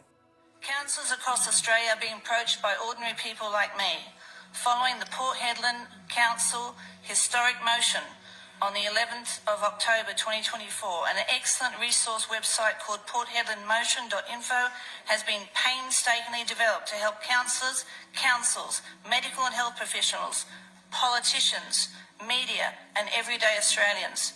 As we liaise with councils, we are ambassadors for truth and for public health and safety. because those watching across Australia and globally are extremely alarmed at the information of the high levels of DNA contamination that have been found in Pfizer and Moderna vials, and this has been known since 2023 via Japanese scientists and laboratories across the world, including the recent report which I will table, dated the 9th of September from Dr. David Speecher in Canada, a virologist. The West Tamar Council in Tasmania and Ceduna Council in South Australia have also agreed to support this Port Hedland Council motion as a matter of public importance as it relates to community and public health and safety. Delivered within lipid nanoparticles which can cross every membrane in the body, including the blood-brain barrier and the placenta, a substance that biodistributes to the heart, brain, liver, kidneys, ovaries and testes, even the bone marrow. Designed to hijack our cellular machinery to produce the maximum possible quantity of a foreign pathogenic spike protein. These biologics are the most hazardous therapeutics in existence, and as such should have been subjected to the most rigorous safety testing possible. Now it's left to the general population, the guinea pigs, to prove harm. And prove it we have, but has the TGA listened? I'm here to tell you that what I'm seeing and hearing in the community is a looming medical disaster that will make the thalidomide scandals pale in comparison. The side effects from these mRNA vaccines are not very rare as the media would have us believe. There are more adverse events reported for the COVID vaccines in their first year of rollout than for the total adverse event reports for all non-COVID vaccines over the past 50 years. The evidence is now overwhelming that the mRNA synthetic gene injections, falsely marketed as vaccines, were deadly. My own workmate was only 40, extremely fit and healthy and loved by all. Suddenly out of the blue diagnosed with stage 4 cancer and dead within a couple of months. He leaves behind a devastated widow. Cancer used to be a disease that predominantly affected the elderly. Now it's killing many more children and healthy young adults. Just about anyone you speak to has a similar story, a family member or friend who died suddenly or is suffering debilitating illness after taking this deadly jab. We heard from Avril on Monday night of a healthy 17-year-old cousin who died a week after taking the jab. I recently spoke to a local nurse from Port Macquarie Base Hospital who took the jab reluctantly to keep her job, then woke up in intensive care with breathing tubes and had to undergo a tracheotomy. That nurse wanted to speak at the public forum but was unable to do so. A local pharmacist called me this week and relayed that the number of people on medication for severe immune disorders has increased tenfold in the last year. These are rare and expensive medications. He said IVF treatments, Alzheimer's treatments and many others have increased by a similar magnitude. If the people had been told the truth about these products, how many Australians do you believe would have consented to themselves and their children being injected with experimental gene therapy bioweapons?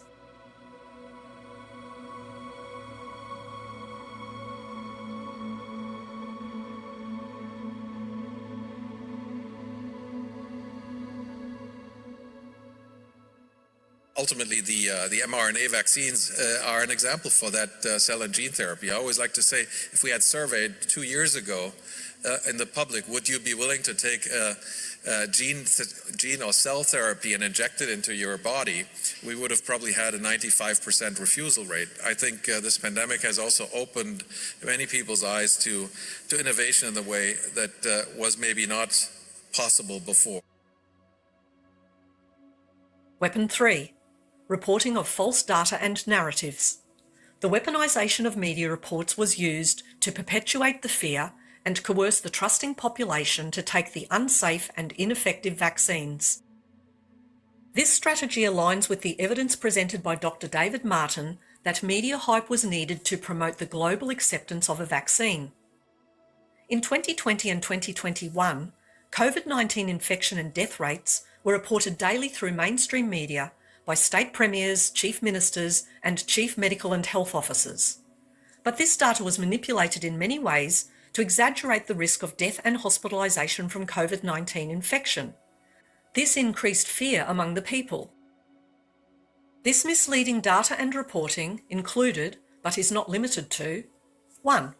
The repeated claim that the vaccines were safe and effective, without providing any information or evidence to support these claims. claims which have since been proven to be both false and misleading. 2.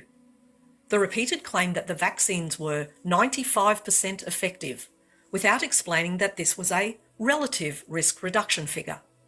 The figure that measures the expectation of population-wide effectiveness is the absolute risk reduction rate, which was in fact only around 1% effective, not 95%. That specific New England Journal of Medicine paper, which underpinned the emergency use authorization of the Pfizer mRNA vaccine, actually revealed an absolute risk reduction of 0.84%. 0.84%. In other words, for every 119 individuals vaccinated, one person would be protected from being infected. Talk about the Pfizer vaccine, for example, that trial.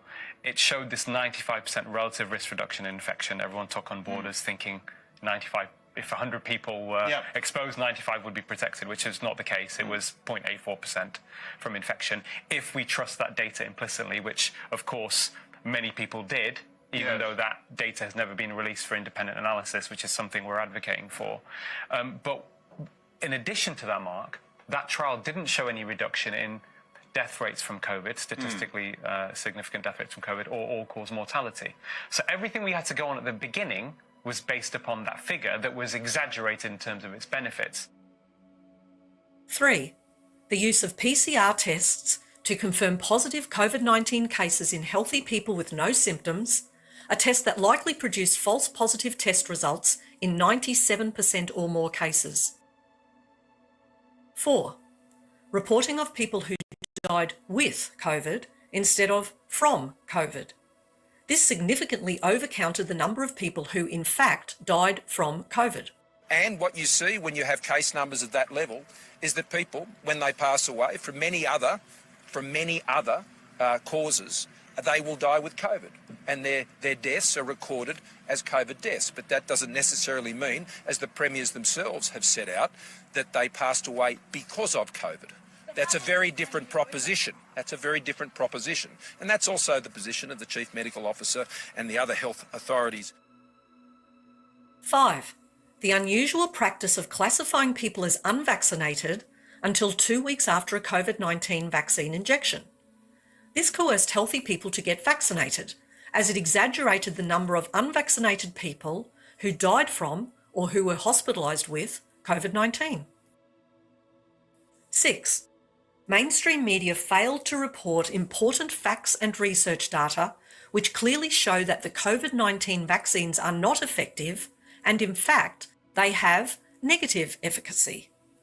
These vaccines have been proven to weaken a person's natural immune system in direct proportion to the number of boosters injected. What's truly astonishing is if you look at the Cleveland Clinic data, and I think people would recognize that Cleveland Clinic is a reputable organization, what they showed is that the more boosters you got, the greater the risk of getting COVID. So let me repeat that. I mean, it's a truly astonishing concept that you're vaccinating to prevent a disease, but in fact what's happening is because it's suppressing the immune system, it's increasing your risk of getting the disease you're trying to prevent. So we've spoken about it's not being safe. It's clearly not effective. And so they've lied to us. Evidence shows that the double vaccinated are 27 times more likely to be infected with COVID-19, and those most likely to die from COVID-19 are in fact the triple vaccinated. 1,000 people in the study in Israel, just so you know, that showed that the double vax were 27 times more likely to get reinfected. So it's not, the vaccine, even if we just talk about that, is not stopping infection, it's not stopping transmission. If you look at the studies in England, in Scotland, and in northern countries in Europe where they get real data, that they're actually the triple vaccinated, the most likely to die. A weakened immune system from the COVID-19 vaccines also leaves people more susceptible to all other diseases and illnesses. How could our premiers, chief ministers, chief medical and health officers, and other leaders continue to push the vaccines on all Australians after so much information about the harms of the vaccines became known? Mainstream media have broadcast numerous reports over recent years about ambulance ramping and overwhelmed hospital systems throughout Australia.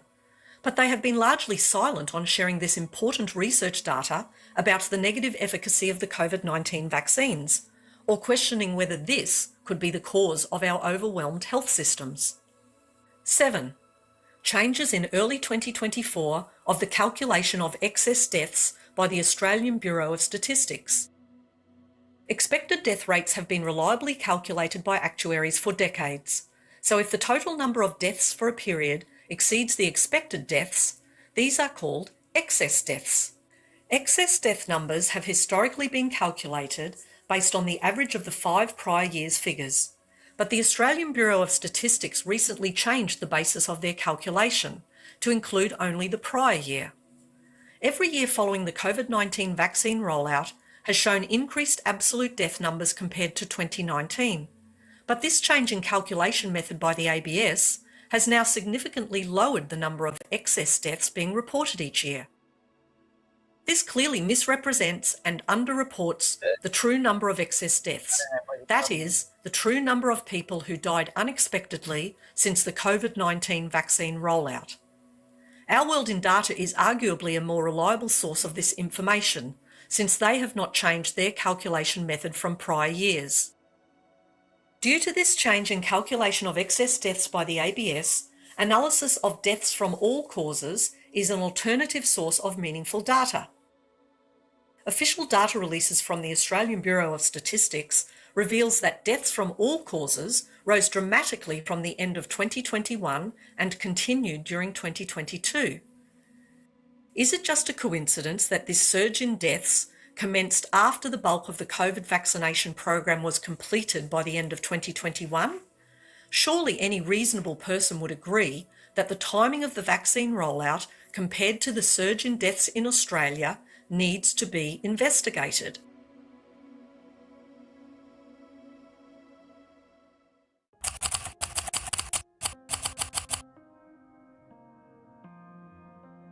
You may find it hard to believe that so much data and evidence from leading medical and scientific experts is available to support the claims of serious safety risks and negative efficacy of the COVID-19 vaccines.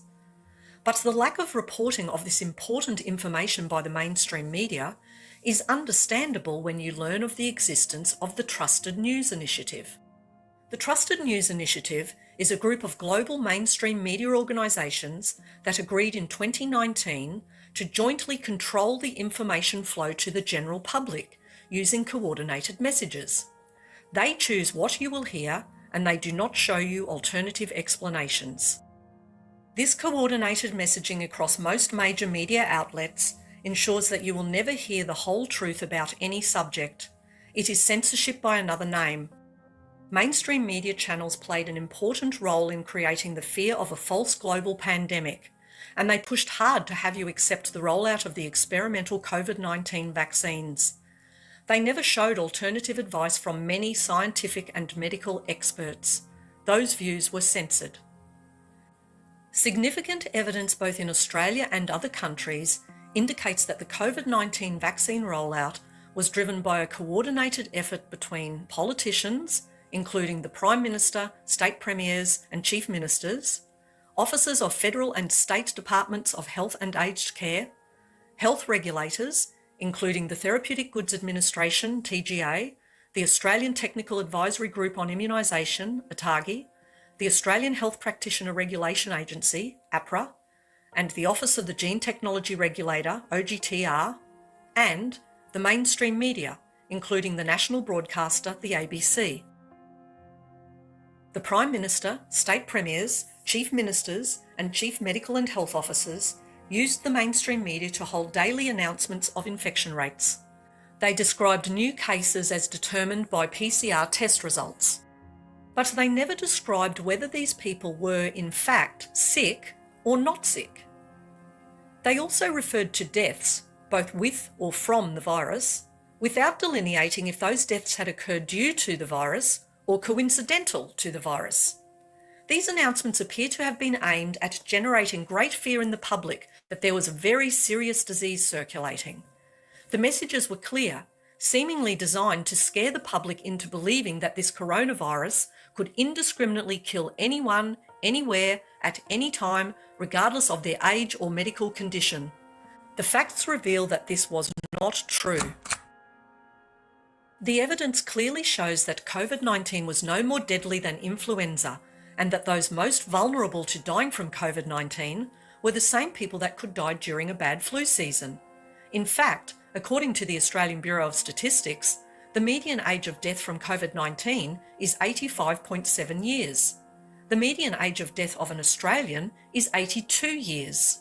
And the median age of death from the flu in previous years was 76 years.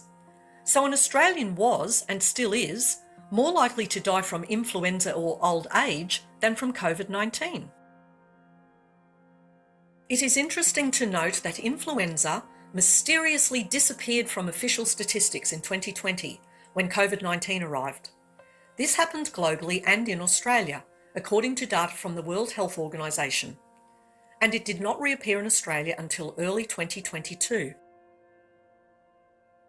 After putting fear into people and continuing to push that fear every day for more than a year, the government actively banned doctors from using safe, effective, readily available drugs that could treat COVID-19 infections, such as ivermectin and hydroxychloroquine.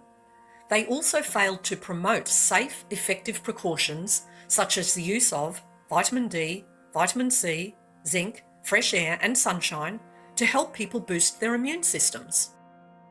Many doctors around the world reported successfully treating tens of thousands of COVID-19 patients with a range of treatments that included ivermectin, hydroxychloroquine, prednisone, antibiotics, antihistamines, and oxygen, with almost no hospitalizations or deaths. Did we institute the correct treatments? A lot of people were killed because they weren't managed properly in ITU, in terms of putting people, intubating them, putting on respirators when they didn't need it, and that in itself has a risk. Some of the wrong treatments were given.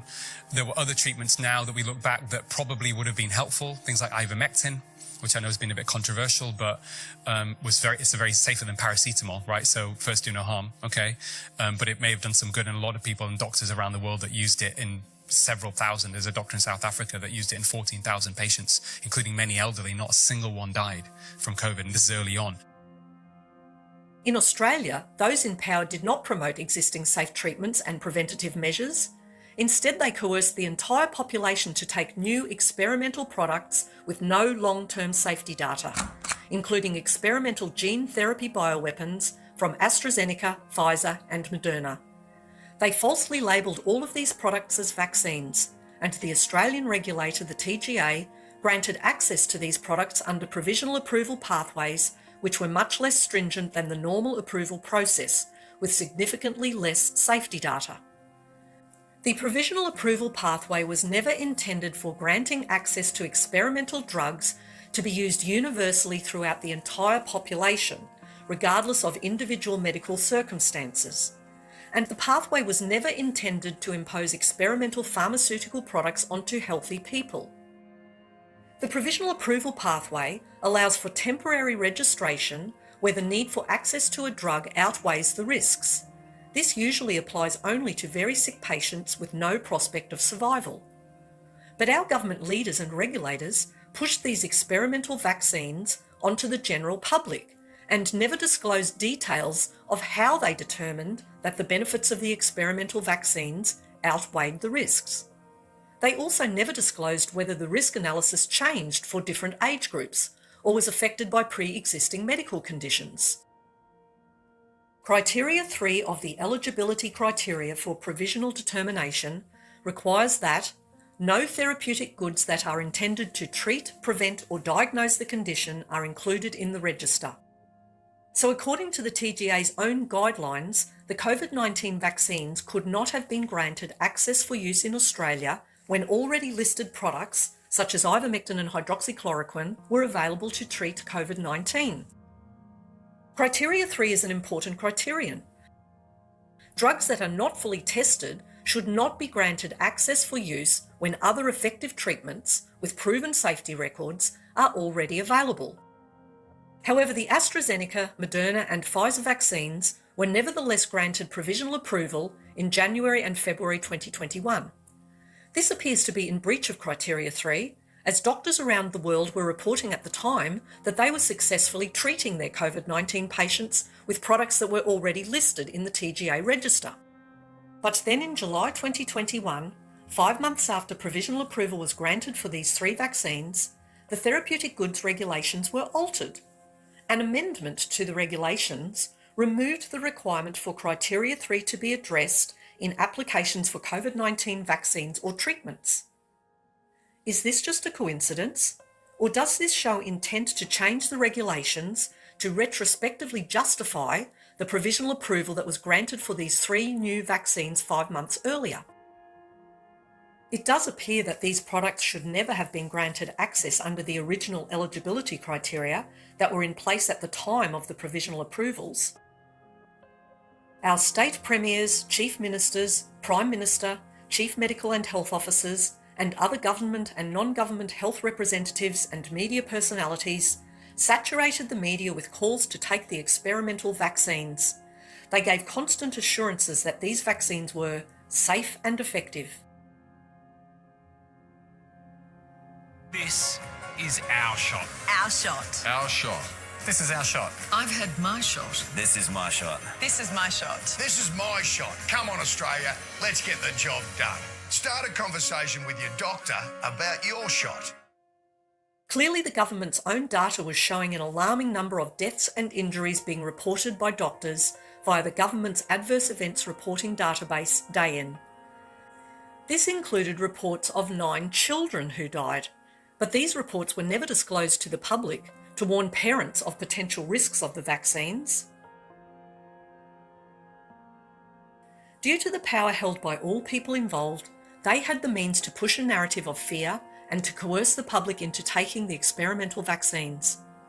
This coercion continued in spite of significant protests from millions of Australians that they did not want to take a largely untested new drug.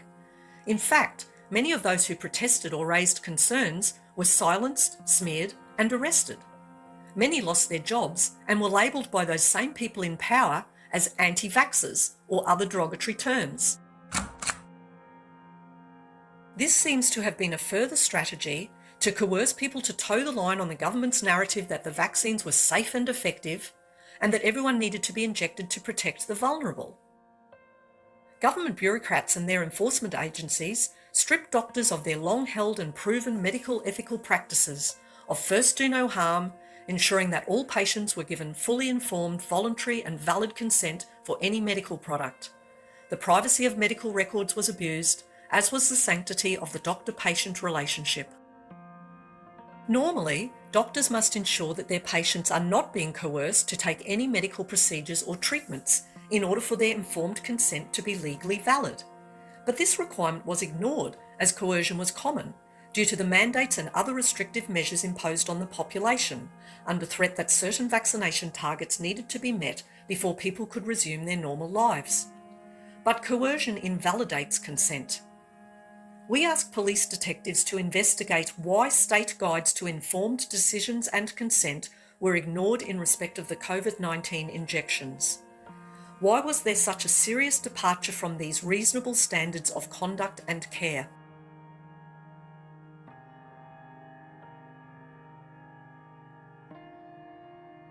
Due to the resistance and protests of millions of Australians, most of which the mainstream media failed to report, those in power then used their power to unlawfully mandate the experimental vaccines.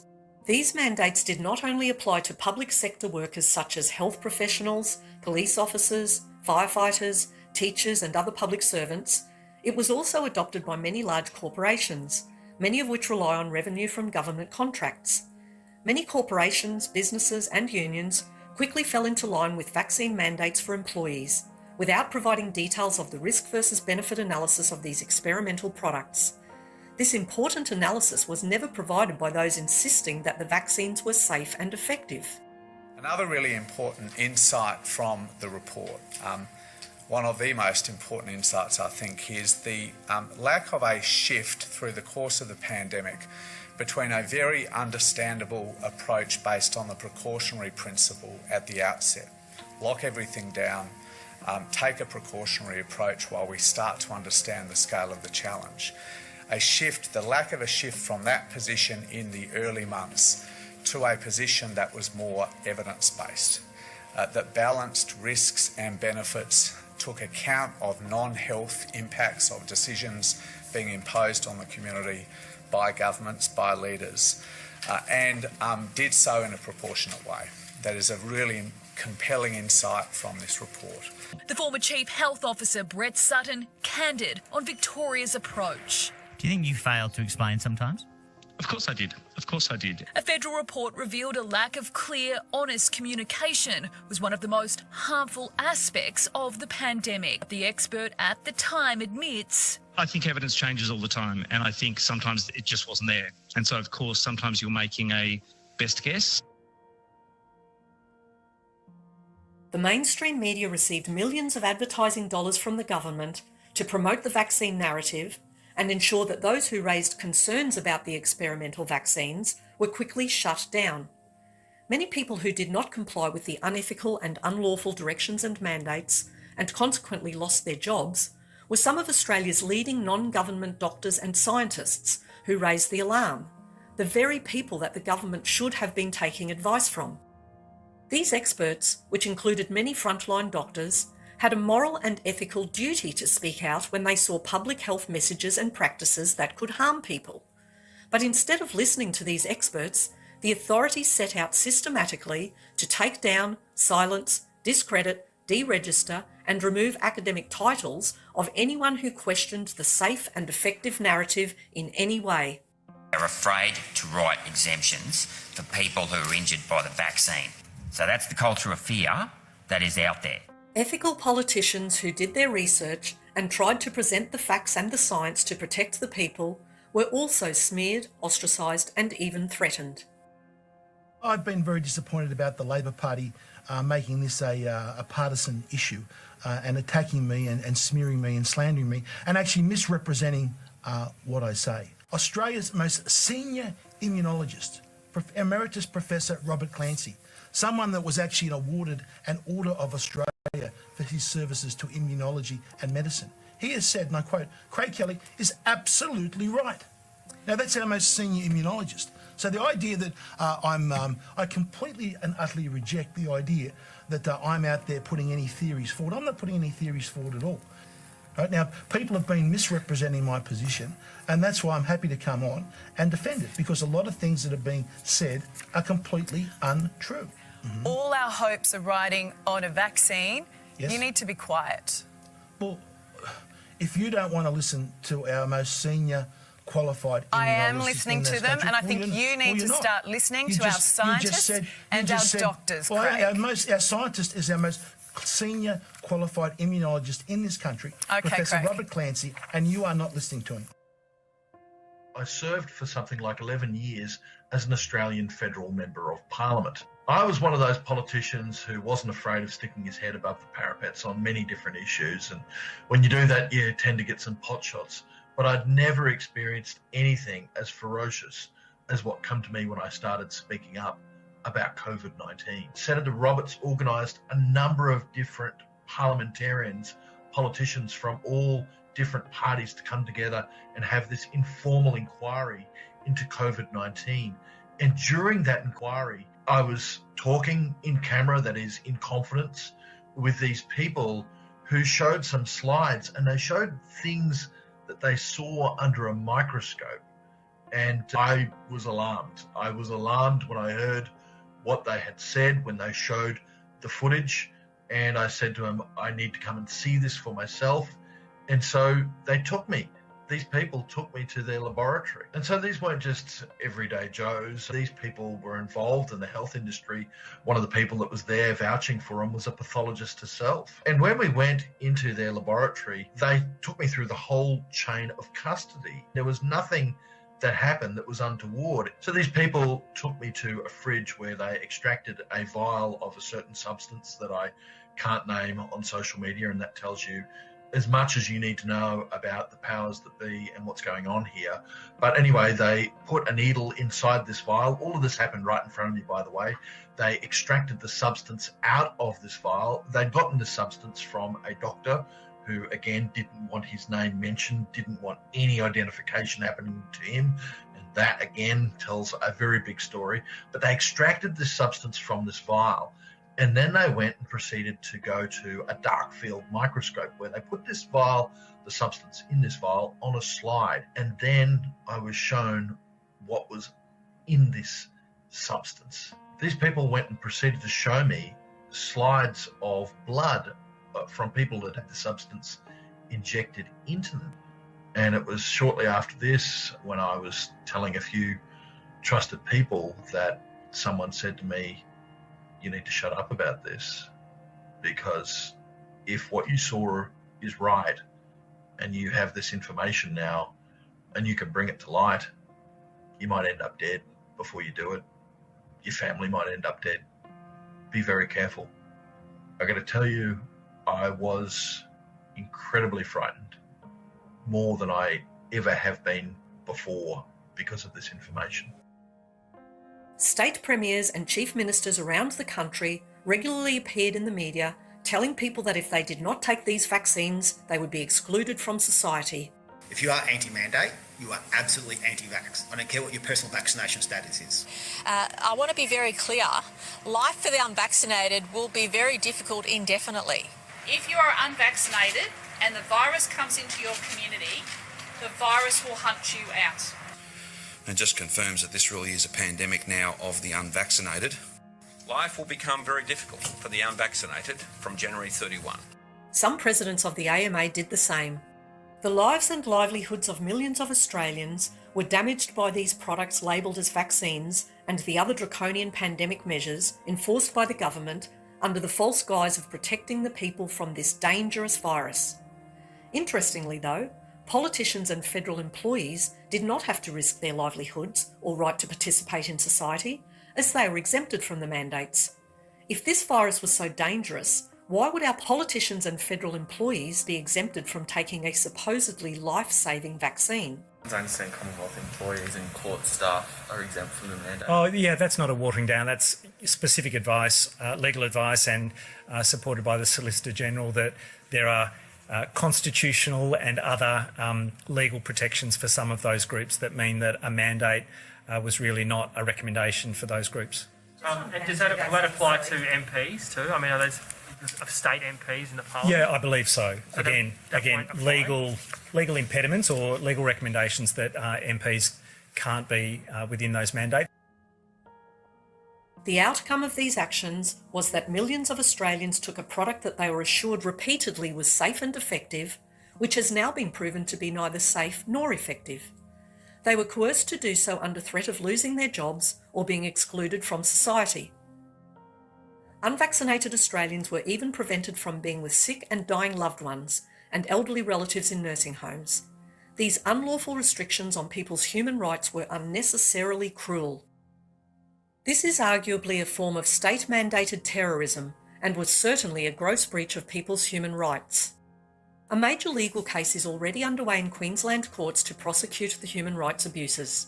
Many actions by those in power were also quite clearly a case of fraudulent misrepresentation committed by all Australian governments against the Australian people.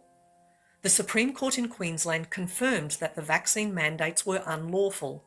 When the decision was read out in court, they cried and cheered. Police men and women, paramedics and staff from QPS and QAS. They refused to get vaccinated during the COVID pandemic and launched a landmark legal challenge. The case was heard in 2022 when the mandates were still in force. Today, 18 months on, Justice Glenn Martin found directions by the Police Commissioner in September and December 2021 were unlawful under Section 58 of the Human Rights Act. While for QAS, the Director General's direction was found to have no effect. The mandates and coercion were also in breach of the Nuremberg Code, and they breached other international agreements on human rights, including the all-important Universal Declaration of Human Rights, proclaimed by the United Nations General Assembly in Paris in 1948. More than 200 police officers and staff and Queensland Ambulance Service officers have launched a class action against the state of Queensland, claiming COVID-19 mandatory vaccination directions were coercive and devastating. Lawyers representing the class action say the claim seeks to remedy the many wrongs that came from the unlawful mandates, claiming misfeasance in public office, negligence, and breach of statutory duty. Many other civil actions are also underway in the courts. One involves over 2,000 victims under a class action legal case to seek remedy for COVID-19 vaccine injuries and deaths. We ask the police to investigate the many serious departures from reasonable standards of care and conduct by those who had a duty of care to the Australian public. We allege that their failure to perform their duty to use reasonable care to avoid danger to life, safety or health has caused death and injury to potentially millions of Australians. We also ask you to investigate whether there was foreseeability of potential harm and/or intent to commit the alleged crimes. Government leaders and regulators failed to promote safe, effective precautions against COVID-19, and they actively restricted the use of TGA-approved safe medicines such as Nobel Prize-winning ivermectin and hydroxychloroquine, which numerous doctors both in Australia and globally reported as being effective in treating COVID-19. Is this evidence of intent? Our government leaders changed the therapeutic goods regulations in July 2021 to allow access to experimental vaccines that did not meet the full criteria of the provisional approval pathway. Is this evidence of intent? Those pushing mandates and restrictions must or should have known that they were breaking laws in mandating the COVID-19 vaccines and restricting people's freedoms and livelihoods to coerce them to comply. Is this evidence of intent? Numerous public announcements by state premiers, chief ministers, and chief medical and health officers stated their clear goals to reach certain vaccination targets before they would lift social restrictions. Was the harm caused a foreseeable consequence of these actions? Is this evidence of intent? Even though serious adverse events and deaths from the vaccines were being reported regularly by thousands of people, the push continues to this day to promote these products and encourage and coerce people to take further injections. Was the harm caused a foreseeable consequence of these actions? Is this evidence of intent? Tens of thousands of experts globally have publicly shared abundant evidence of the risks and harms of the COVID-19 injections. They have called for these injections to be stopped and the products withdrawn. Yet our leaders continue to ignore these calls. Was the harm caused a foreseeable consequence of these inactions? Is this evidence of intent? The most recent call in Australia to stop the COVID-19 injections is from MP Russell Broadbent in his letters to the Prime Minister, co-signed by over 50 world-leading doctors, professors, scientists and legal experts. But even this call has to this day, on the 1st of January 2025, been ignored by the PM and our state, territory and federal leaders. Denials from the Therapeutic Goods Administration regarding the findings of Dr. Speaker have been met with widespread condemnation, ridicule and anger from many of the world's leading scientists. Was the harm caused a foreseeable consequence of these actions and inactions? Is this evidence of intent? It appears that many crimes may have been committed by numerous people in positions of power and influence who had a duty to protect us. We allege that these crimes have resulted in death and injury to many Australians.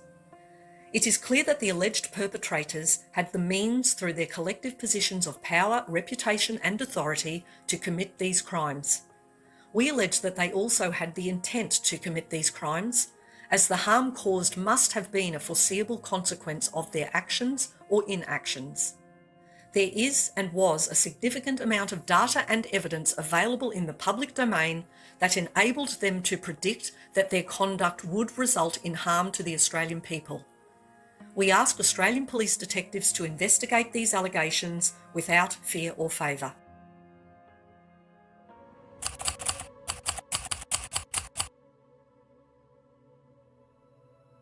In addition to this witness statement, we can also provide an evidence dossier in relation to the alleged crimes, with facts supported by scientific publications.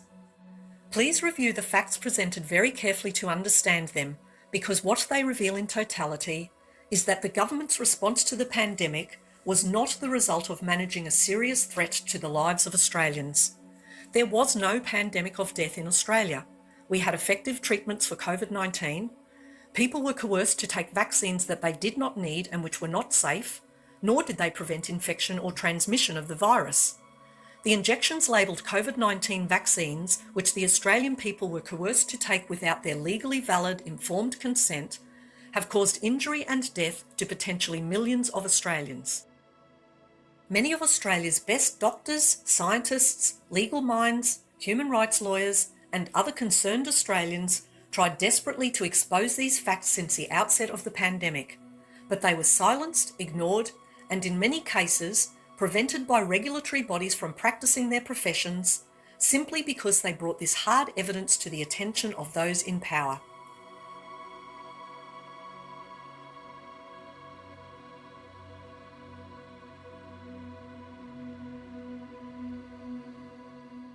Perhaps some of the alleged offenders truly did believe at the outset that there was a dangerous pandemic and that the mislabelled vaccines were the only way to protect the people. But they must have been aware of the significant data and information which began to appear in the public domain. This includes calls from tens of thousands of doctors around the world raising the alarm of the serious potential side effects and deaths from these products. The fact that those in power did not act on this information points to a coordinated cover-up of these alleged crimes, crimes which continue today with ongoing calls for people to get further boosters of the COVID-19 vaccines. The facts and data available make it very clear that those in positions of power and authority were not just doing the best that they could in uncertain times. They must have known that their actions or inactions would cause harm to the Australian people.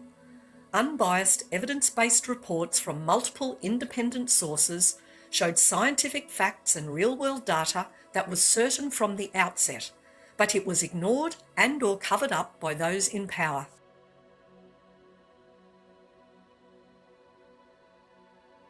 Health Minister Mark Butler admitted that the Commonwealth COVID-19 response inquiry revealed that the government did not use an evidence-based response to the pandemic. It is simply inexplicable as to why our leaders and regulators did not seek and assess all available evidence before making decisions that had such significant impacts on the health, well-being and livelihoods of every Australian. The inquiry report points to a lack of transparency around the rationale and the evidence behind decisions that were taken by governments that had such a profound impact on the lives of Australians and the freedom of Australians. The points I've already made about the lack of real-time evidence-based policy and the lack of transparency has driven a large decline in trust, which the panel members say, and these are their words, means that many of the measures taken during COVID-19 are unlikely to be accepted by the population again. Much of the scientific information and real-world data was even exposed in Parliament and Senate estimates and inquiries by those ethical politicians who took the time to investigate the science and the facts. This cover-up, ignoring of the facts, or by the government's own admission, failure to implement evidence-based responses is clear evidence of intent to continue to cause harm to the Australian people. Evidence of this harm is clearly visible in the increased numbers of deaths from all causes in Australia and the COVID-19 vaccine injuries being suffered by hundreds of thousands, if not millions of Australian people. We are aware that many people who are now hearing of the significant harms caused by the vaccines say the benefits of the vaccines outweigh the risks, often saying that millions of lives were saved. But it must be pointed out that there is absolutely no evidence that these experimental products saved any lives at all. As the official data shows, the number of COVID-19 deaths was approximately equal to the number of flu deaths in prior years. And in 2020, the year that COVID-19 first appeared, the year before the vaccine rollout, there was no increase in deaths from all causes in Australia. Deaths in Australia surged in the last quarter of 2021, following a surge in COVID-19 vaccinations in the second half of 2021. So where is the evidence that the vaccine saved any lives? The deaths from all causes data reveals exactly the opposite effect of the vaccines. The epidemiology modelling of Neil Ferguson and the Imperial College London played a preeminent role in shutting down most of the world. This mathematical modelling predicted catastrophic death tolls from COVID-19 back in March 2020, but these models proved to include highly exaggerated forecasts, as clearly evidenced by data from Sweden, a country that did not shut down or follow the strategies recommended by Ferguson. The argument that the vaccine saved lives arises solely from such theoretical mathematical models based on hypothetical projections, as well as false positive PCR test results, which grossly overestimated the number of potential or expected COVID-19 deaths. Then when those deaths did not occur, they claimed it was due to the vaccines. But those deaths did not occur in 2020, before the vaccines arrived. So where is the evidence of any benefits of the vaccines at all, let alone lives having been saved? Remember, in the original Pfizer trial, more people died in the vaccinated group than the placebo group, so even the Pfizer study results did not show any lives being saved. There was a paper not so long ago that made news headlines that the vaccine has saved 20 million lives globally, right? And that was a modelling. I mean, it's the lowest quality level of evidence, extrapolations from a modelling study, right? It's science fiction, it's marketing, it's fraud. We wish to reiterate that all facts and evidence presented in this witness statement can be very easily verified. These are not theories. The weight of evidence that this was a coordinated effort to get new experimental untested products, including gene therapy bioweapons, injected into almost every Australian is very clear when you consider all of these facts combined and the positions of power held by all of those involved in pushing the vaccine agenda. The intent to harm is further evidenced by the fact that in spite of potentially hundreds of thousands of injured Australians and tens of thousands of dead Australians, the government is still refusing to stop the shots and properly investigate the dangers and risks of the COVID-19 vaccines and the cause of the excess deaths. Joining us now to discuss the COVID pandemic. We haven't talked about that for a while, so let's get stuck into it with Angus Dalgleish, the Emeritus Professor of Oncology at the University of London and Principal of the Institute of Cancer Vaccines and Immunotherapy. Angus, great to have you on. Already your title is making me nervous. Tell me, there's so many things, and you're an expert on this, so many things that Australia did wrong around COVID, from lockdowns and mask mandates to vaccine mandates. What for you now, with hindsight, the benefit of hindsight, admittedly, what is the single worst thing Australian governments inflicted on the Australian people during COVID? Well, the first thing I would say was the lockdown. There was absolutely no need for this, and I think it was universally agreed by everybody who's looked at this. And this seems to have been a controlled initiative, like around the world. Everybody did it except Sweden. Now, my God, I really admire Angus Tagnall, the chief medical officer there, who said, no, we're not doing it. It will cause far more harm than anything else. But I think we're here today to discuss the dreadful use of vaccines and the mandates that have caused so much problem. And it's very clear now that why on earth did they do this? I mean, I have no idea, because from the very beginning, these vaccines were not vaccines, particularly the ones that ended up after AstraZeneca with all the clots and they were shut down. But the messenger RNA vaccines of Pfizer and Moderna have caused unbelievable problems and damage to people, and I don't think we will ever really be able to get over that. I mean, the whole concept I challenged from day one. I said, right from the beginning, this virus escaped from the laboratory. It has 6 inserts that could only have been put in manually. My peers said, well, this can occur randomly. I said, no, once, but not 6 times. This has been interfered with. And the most important thing, we said that the vaccine was 80% homologous to humans, so it was bound to cause major side effects. Now, why did everybody go along with it? I mean, we informed everybody, the government, through the Five Eyes process, that this would happen, but everybody ignored it. So why did this happen? And now we know that it's even worse than that, that the vaccines were, the quality control was appalling. They changed the mechanism of manufacture between the trial and the rollout to about 6 billion people. This thing was full of contaminants. It was full of sequences that can actually get into your genome. And my big concern is that a lot of them explain why that couple of years into this epidemic, we still have massive excess deaths. Excess deaths in Australia, New Zealand, and everywhere. And a lot of these now are due to cancer. And that's basically what I want to discuss here. The red flags are so enormous. Why has the government not banned these vaccines immediately? For a start, COVID doesn't exist anymore. And if it does, it doesn't kill anybody anymore. So why are you using vaccines, boosters that we now know increase the rate of cancer, and the cancers are appalling, they're turbo cancers. No child died of COVID unless they had some underlying condition like leukemia. It was absolutely abhorrent that they would even think of this, and they were pushed into this by Pfizer and all the people that Pfizer and Moderna wanted to get this into absolutely everybody.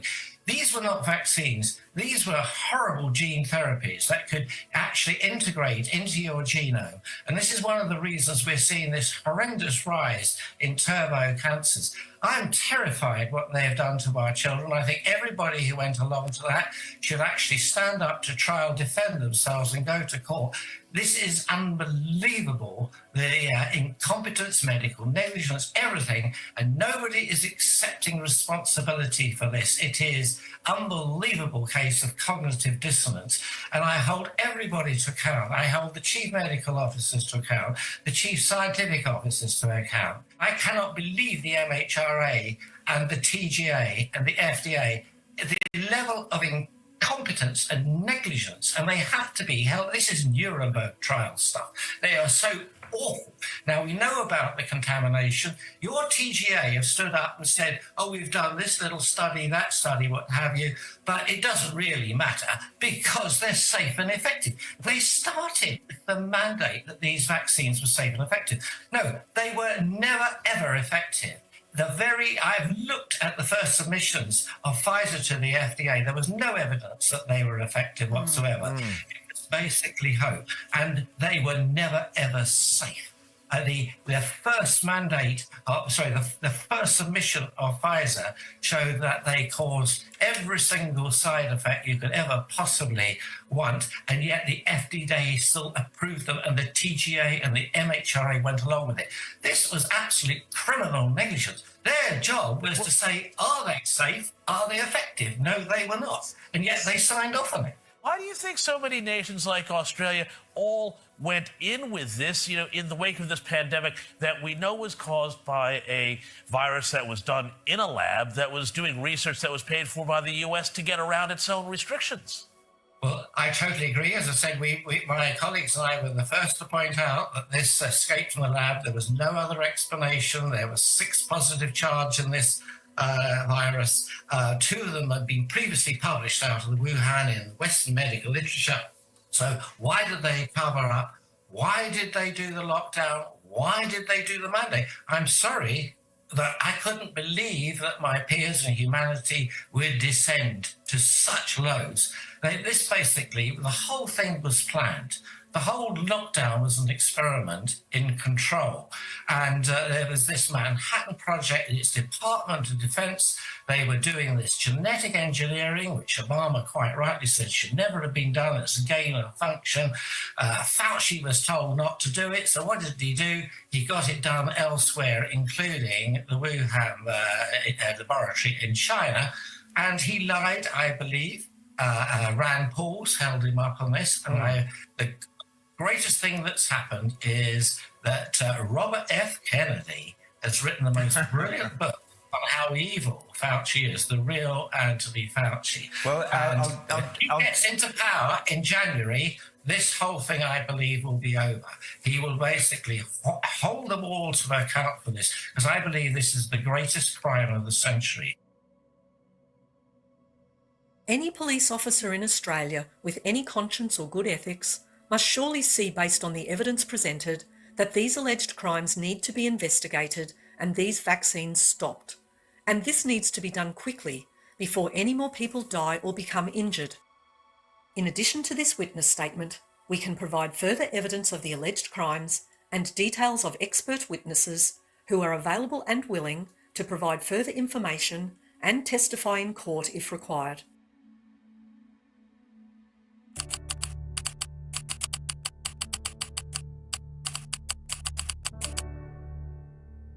We understand the enormous reach and complexity of the alleged crimes, which may be difficult to investigate, requiring medical and scientific expertise and significant resources.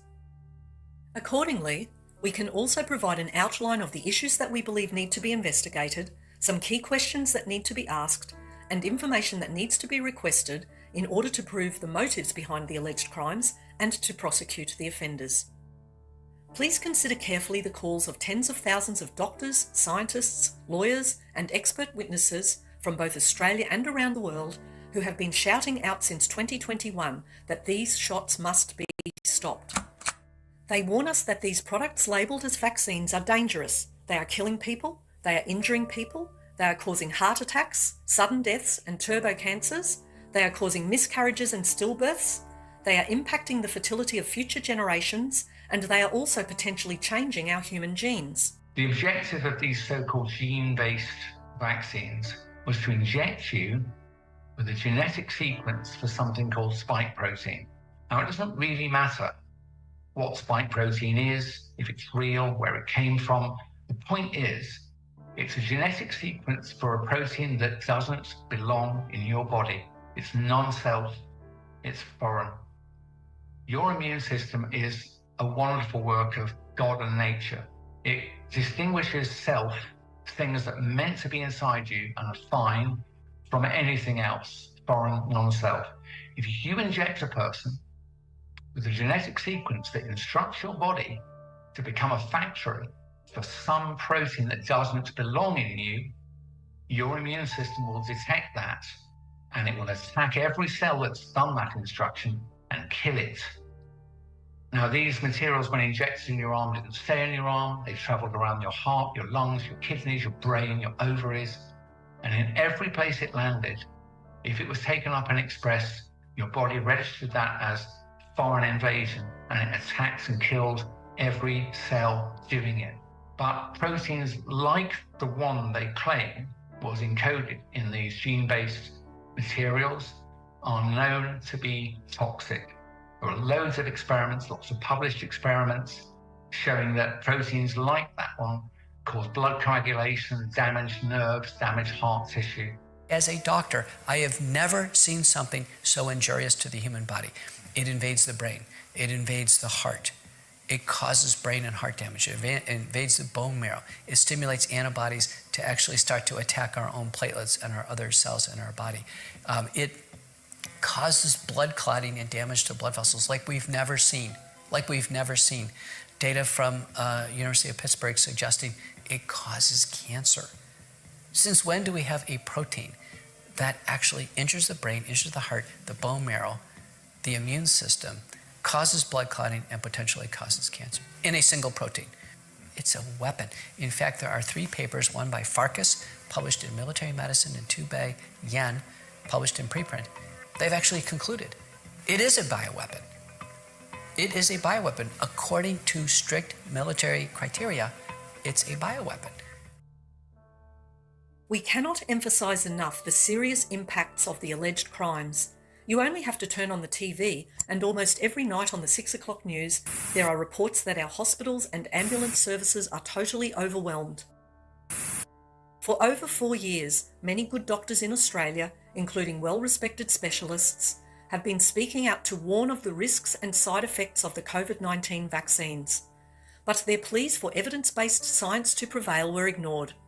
Instead, they were silenced by the federal medical regulator, the Australian Health Practitioner Regulation Agency, APRA. Threatening letters were sent and medical practices were raided with patient files confiscated. The medical regulator is investigating his conduct, but his patients say he's innocent. Dr. Mark Hobart has been forced to abandon his Sunshine North clinic, but his patients refuse to abandon him. He has been suspended from practicing medicine anywhere in Australia. The health department raiding his office yesterday. They seized my confidential patient files and my appointment book. A doctor in the inner west for more than 30 years, the investigation has left patients in the lurch. Now I've got issues. I need certificates. I can't get my hands on my files. Some doctors were even suspended from practice and had to appear before APRA committees. On Friday, I was thrilled to learn that in the Queensland Supreme Court, a very brave doctor, Dr. William Bay, who again spoke his mind right at the beginning, as we did repeatedly every week on this show, against the madness of the lockdowns and the mandates and all of that rubbish. Dr. William Bay was suspended for that, but the Supreme Court of Queensland stepped in and overturned that suspension on Friday, and I'm delighted to say Dr. William Bay joins us now. The Australian Health Practitioner Regulation Agency and the Medical Board of Australia did a criminal thing in March of 2021 and issued a gag order to all nurses, doctors, psychologists and every other health practitioner in Australia to shut up and be quiet about the risks of the COVID so-called vaccines. So when a medical regulator with all the force and the might and the power of a large corporate entity in the government comes at you and threatens your career, threatens all the years of studying, your family, your career, your money, like they did me, and take it all away from you in just a moment for speaking out, I can understand why so many doctors and nurses were silent during this pandemic. That does not necessarily excuse the doctors and the nurses who stood quiet, because there is a responsibility to patients. There is a responsibility to protect them from harm and to tell the truth. This was a criminal act by AHPRA, the Australian Health Practitioner Regulation Agency, and the head of the Medical Board, because they denied Australians the right to choose freely, thus being responsible for the injury and deaths of thousands of people in Australia. Deaths and injuries that could not be revealed by your local general practitioner or your cardiologist or your surgeon, because we were prohibited by the medical regulator from speaking the truth. This is outrageous, and I'm so happy that the Supreme Court of Queensland has ruled that I had the legal right from day one to speak out against the vaccines. I did the right thing. I never broke the code of conduct, and now freedom of speech and informed consent has been vindicated. The censorship, coercion, false reporting, cover-ups, deaths and injuries will not stop until these alleged crimes are acknowledged, the perpetrators are brought to justice, the vaccines are stopped, and the doctors are free to openly speak without censorship about what they have discovered and what treatments they have found to help people who are suffering the side effects of these dangerous gene therapy bioweapons. There is overwhelming evidence that many crimes have been committed against the people of Australia. Now that we have formally reported these crimes, if the police do not act to investigate and pursue prosecutions, you will also join the perpetrators covering up the alleged crimes, and you will also be brought to justice in the future in courts of law. Again, we ask, if the Australian police will not protect the Australian people, investigate these allegations, and bring the perpetrators to justice, who will? Who will protect us? If you do not investigate these alleged offences, you will see more people dying, more people getting sick around you, and more vaccine-injured people suffering because the doctors do not know how to treat them. The doctors are not being permitted to even admit that their patients are vaccine-injured, let alone share and discuss possible treatments. If you do not investigate these alleged crimes, the people around you and future generations will suffer and continue to suffer the side effects of these seriously dangerous gene therapy bioweapons labelled as vaccines. Please do not wait until one of your loved ones dies suddenly or is diagnosed with stage 4 cancer or develops some other unexplainable serious illness before you act. Please do not ignore our crime reports. Please start investigating these reported crimes now. That's one of the reasons why we've been so gaslit about COVID vaccine injuries and the myocarditis and the heart attacks and the autoimmune diseases, the neurological diseases and the turbo cancers. I think doctors are afraid of being sued. They're afraid that once their patients realize what's been done to them, that they received an experimental product that was toxic, that was contaminated. We know that every single COVID vaccine was contaminated with DNA fragments, DNA plasmids. These had, high risk of integration into our DNA, high risk of knocking out tumor suppressor genes, for example, and causing aggressive cancers that we're seeing, an absolute tsunami of aggressive cancers now. The doctors are gaslighting their patients now, telling them, well, it's long COVID or it's something else, it's your diet or what have you. We see these stories all the time where they're trying to blame everything but the vaccine. And there was so much pressure to basically cover things up, cover up the injuries, sweep them under the rug, make them go away, pretend they don't exist. Ultimately, I think people will have to come after every single doctor, every single nurse, every single, health professional who was involved in these crimes. And these are crimes. This is not hyperbole. This is not, being inflammatory. Like, these are actual crimes. People were killed. People died in hospitals because of medical malpractice. And I think people have to be held accountable. We cannot move on as a society with zero accountability when thousands of patients died at the hands of the medical system. We leave you with some of the faces of the many who have died or been injured by the dangerous injections that they did not need and which we believe should never have been approved for use by the TGA. These people's lives and the lives of their families and friends have been destroyed forever. Please do your duty to investigate these alleged crimes without fear or favour, so that justice may be served for these innocent victims and hundreds of thousands more people just like them all across Australia. Thank you. This has been going on for like 2.5 years. And so basically what we see on the ground is clearly not being reported. So it's a lot of sudden, a lot of turbo cancers, a lot. And then there's mainly heart disease. And then there's a lot of other things that sort of go down from that as well. What is it about this that makes you go, this isn't normal? Who are these people? It's a lot of people that are young and healthy and are just dropping dead. They just drop dead. And you're just hearing it all the time in funeral services. And this is something that you didn't hear 5 years ago. You didn't hear 10 years ago. It is completely different thing. It's all you're hearing. And it's also when you're on the ground talking to cemetery staff, these people that are sort of noticing a difference who are commenting but aren't connecting the dots. And they're just saying, I'll just say things to you like, we used to do a baby funeral once a month. Now we're doing 4 a week. So there's just that massive difference in numbers. What I experienced the other day, firsthand, for the first time, I was standing in a mortuary. There was a dear soul on the mortuary table having a form of embalming. And this gentleman that was doing this work I've known for close to 15 years. And he looked at me and he said, I have never seen so many blood clots. I have never seen so many blood clots. And I went, there you go. There's my first one, firsthand. I was looking at the dear soul. And he said to me, as he was trying to push the embalming fluid through her arm, he said, I was just pushing the clots up like that, one after the other. And I said, and how many other people do you have like this? Like, how many other people? And he goes, oh, there's a lot. The one thing he did say to me was the longest one he's pulled out is 2 feet. It was 2 foot long. I work with, particular people in hospitals, and they have said to me, I've never seen so many babies.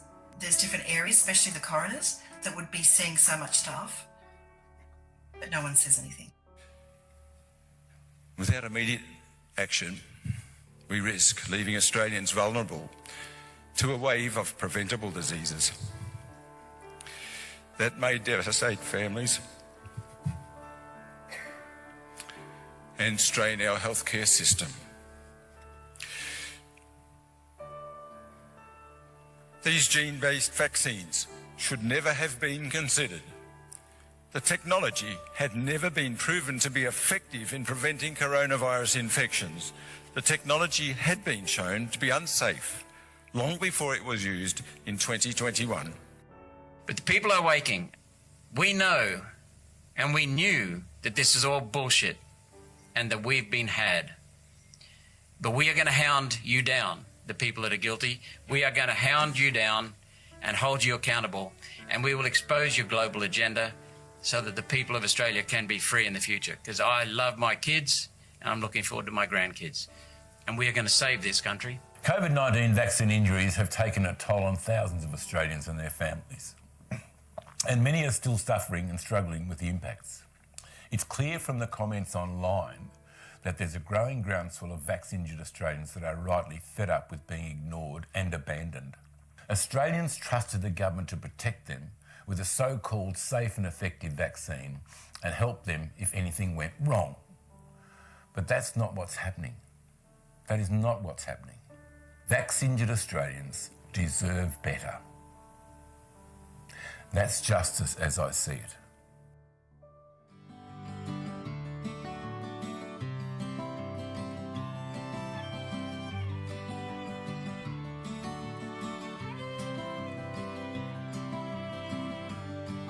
I traveled across the nation to sing for our freedom. I arrived in Coffs Harbour. No time for vacation.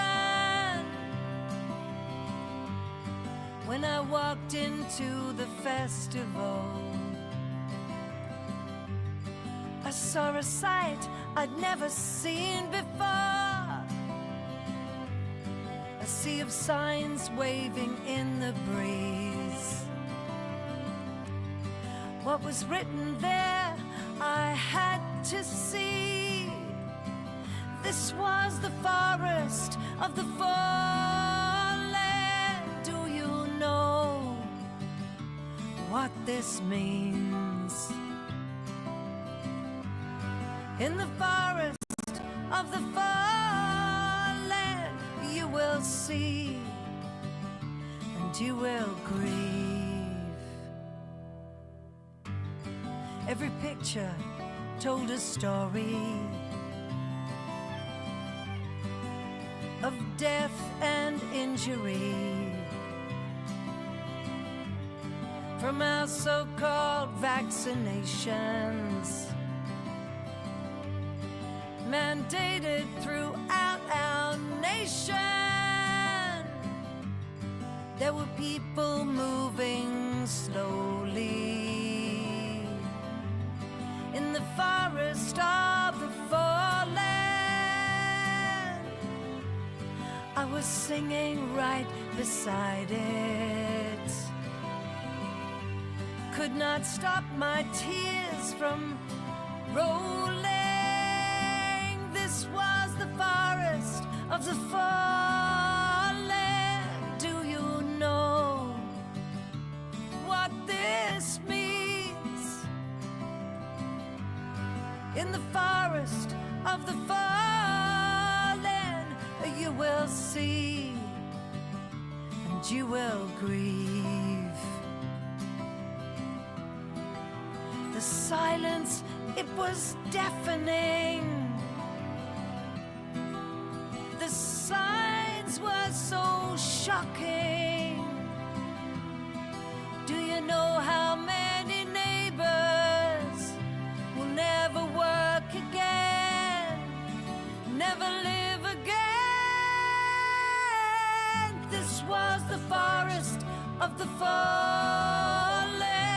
Do you know what this means? In the forest of the fallen, you will see and you will grieve, lest we forget, lest we forget, lest we forget, lest we forget.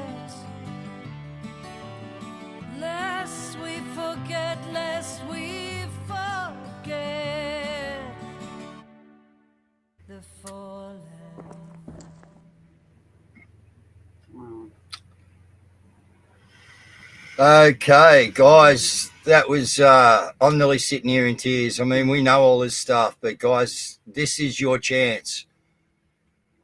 All right, we know everything that's going in the background. And what are they trying to do here in Australia? Build more of these bioweapons in Melbourne. Here we go. Thank you, Cazz. mRNA vaccine manufacturing facility commences construction. Guys, we got to get this job done, man. Seriously. We really have to get this job done. Here is your tool. Okay, it's gone out. It's gone to all these establishments, all right? Get on the website. Have a look at the publicity statement that's there on the website. Read where it's gone to, who it hasn't gone to, get it to. If your family is still trying to tell you that you're a fucking maniac, excuse my French, all right, and that you don't know what you're talking about, give it to them. There is no time anymore, guys. All right, what's going on in the background overseas? This is the Great Awakening. All right, these people are just going to have to frigging deal with it. So we need to get it out there.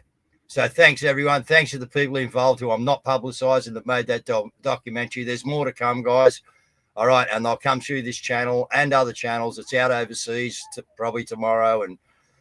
But anyway, share it around, guys. Feel free to download it from the website. Do whatever you want with it. Get it out there. But I ask you, be peaceful, be loving, all right? But be stern and be factful in the way you use this presentation. Thank you very much, guys. Good night. Good night, guys. This song's called Liars, Cheats, and Crooks.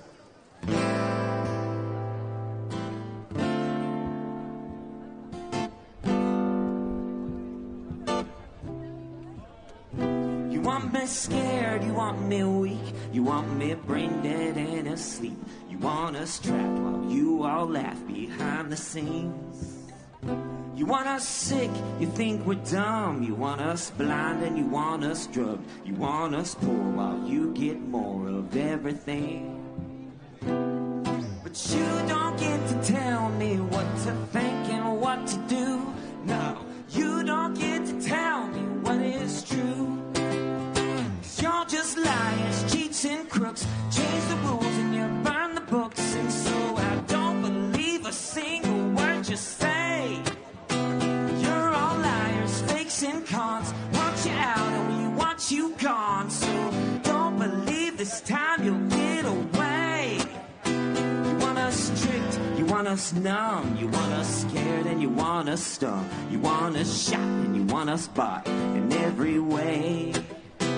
You want our minds, you want our time. You want us framed up in your crimes. I hope you know that it's time to go and we're taking names.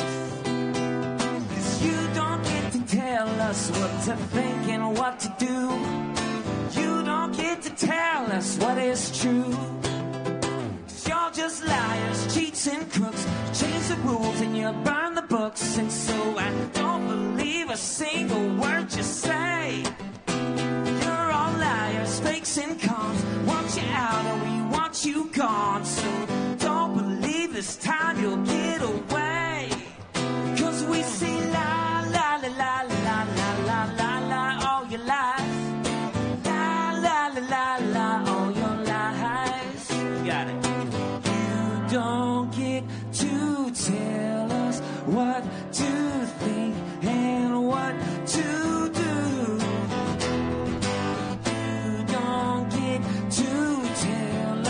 What to think and what to do. You don't get to tell us what to think and what to do. 'Cause you're just liars, cheats, and crooks. You change the rules and you burn the books. And so I don't believe a single word you say. You're all liars, fakes, and cons. Want you out or we want you gone. So don't believe this time you'll get away. 'Cause we say la la la la la la la la la all your life. La la la la la all your lives. Let me hear it. We say la la la la la la la la all your life.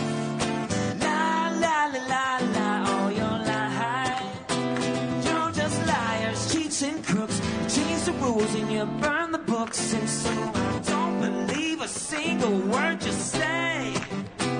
You're all liars, fakes and cons. Want you out and we want you gone. So don't believe this time you'll get away.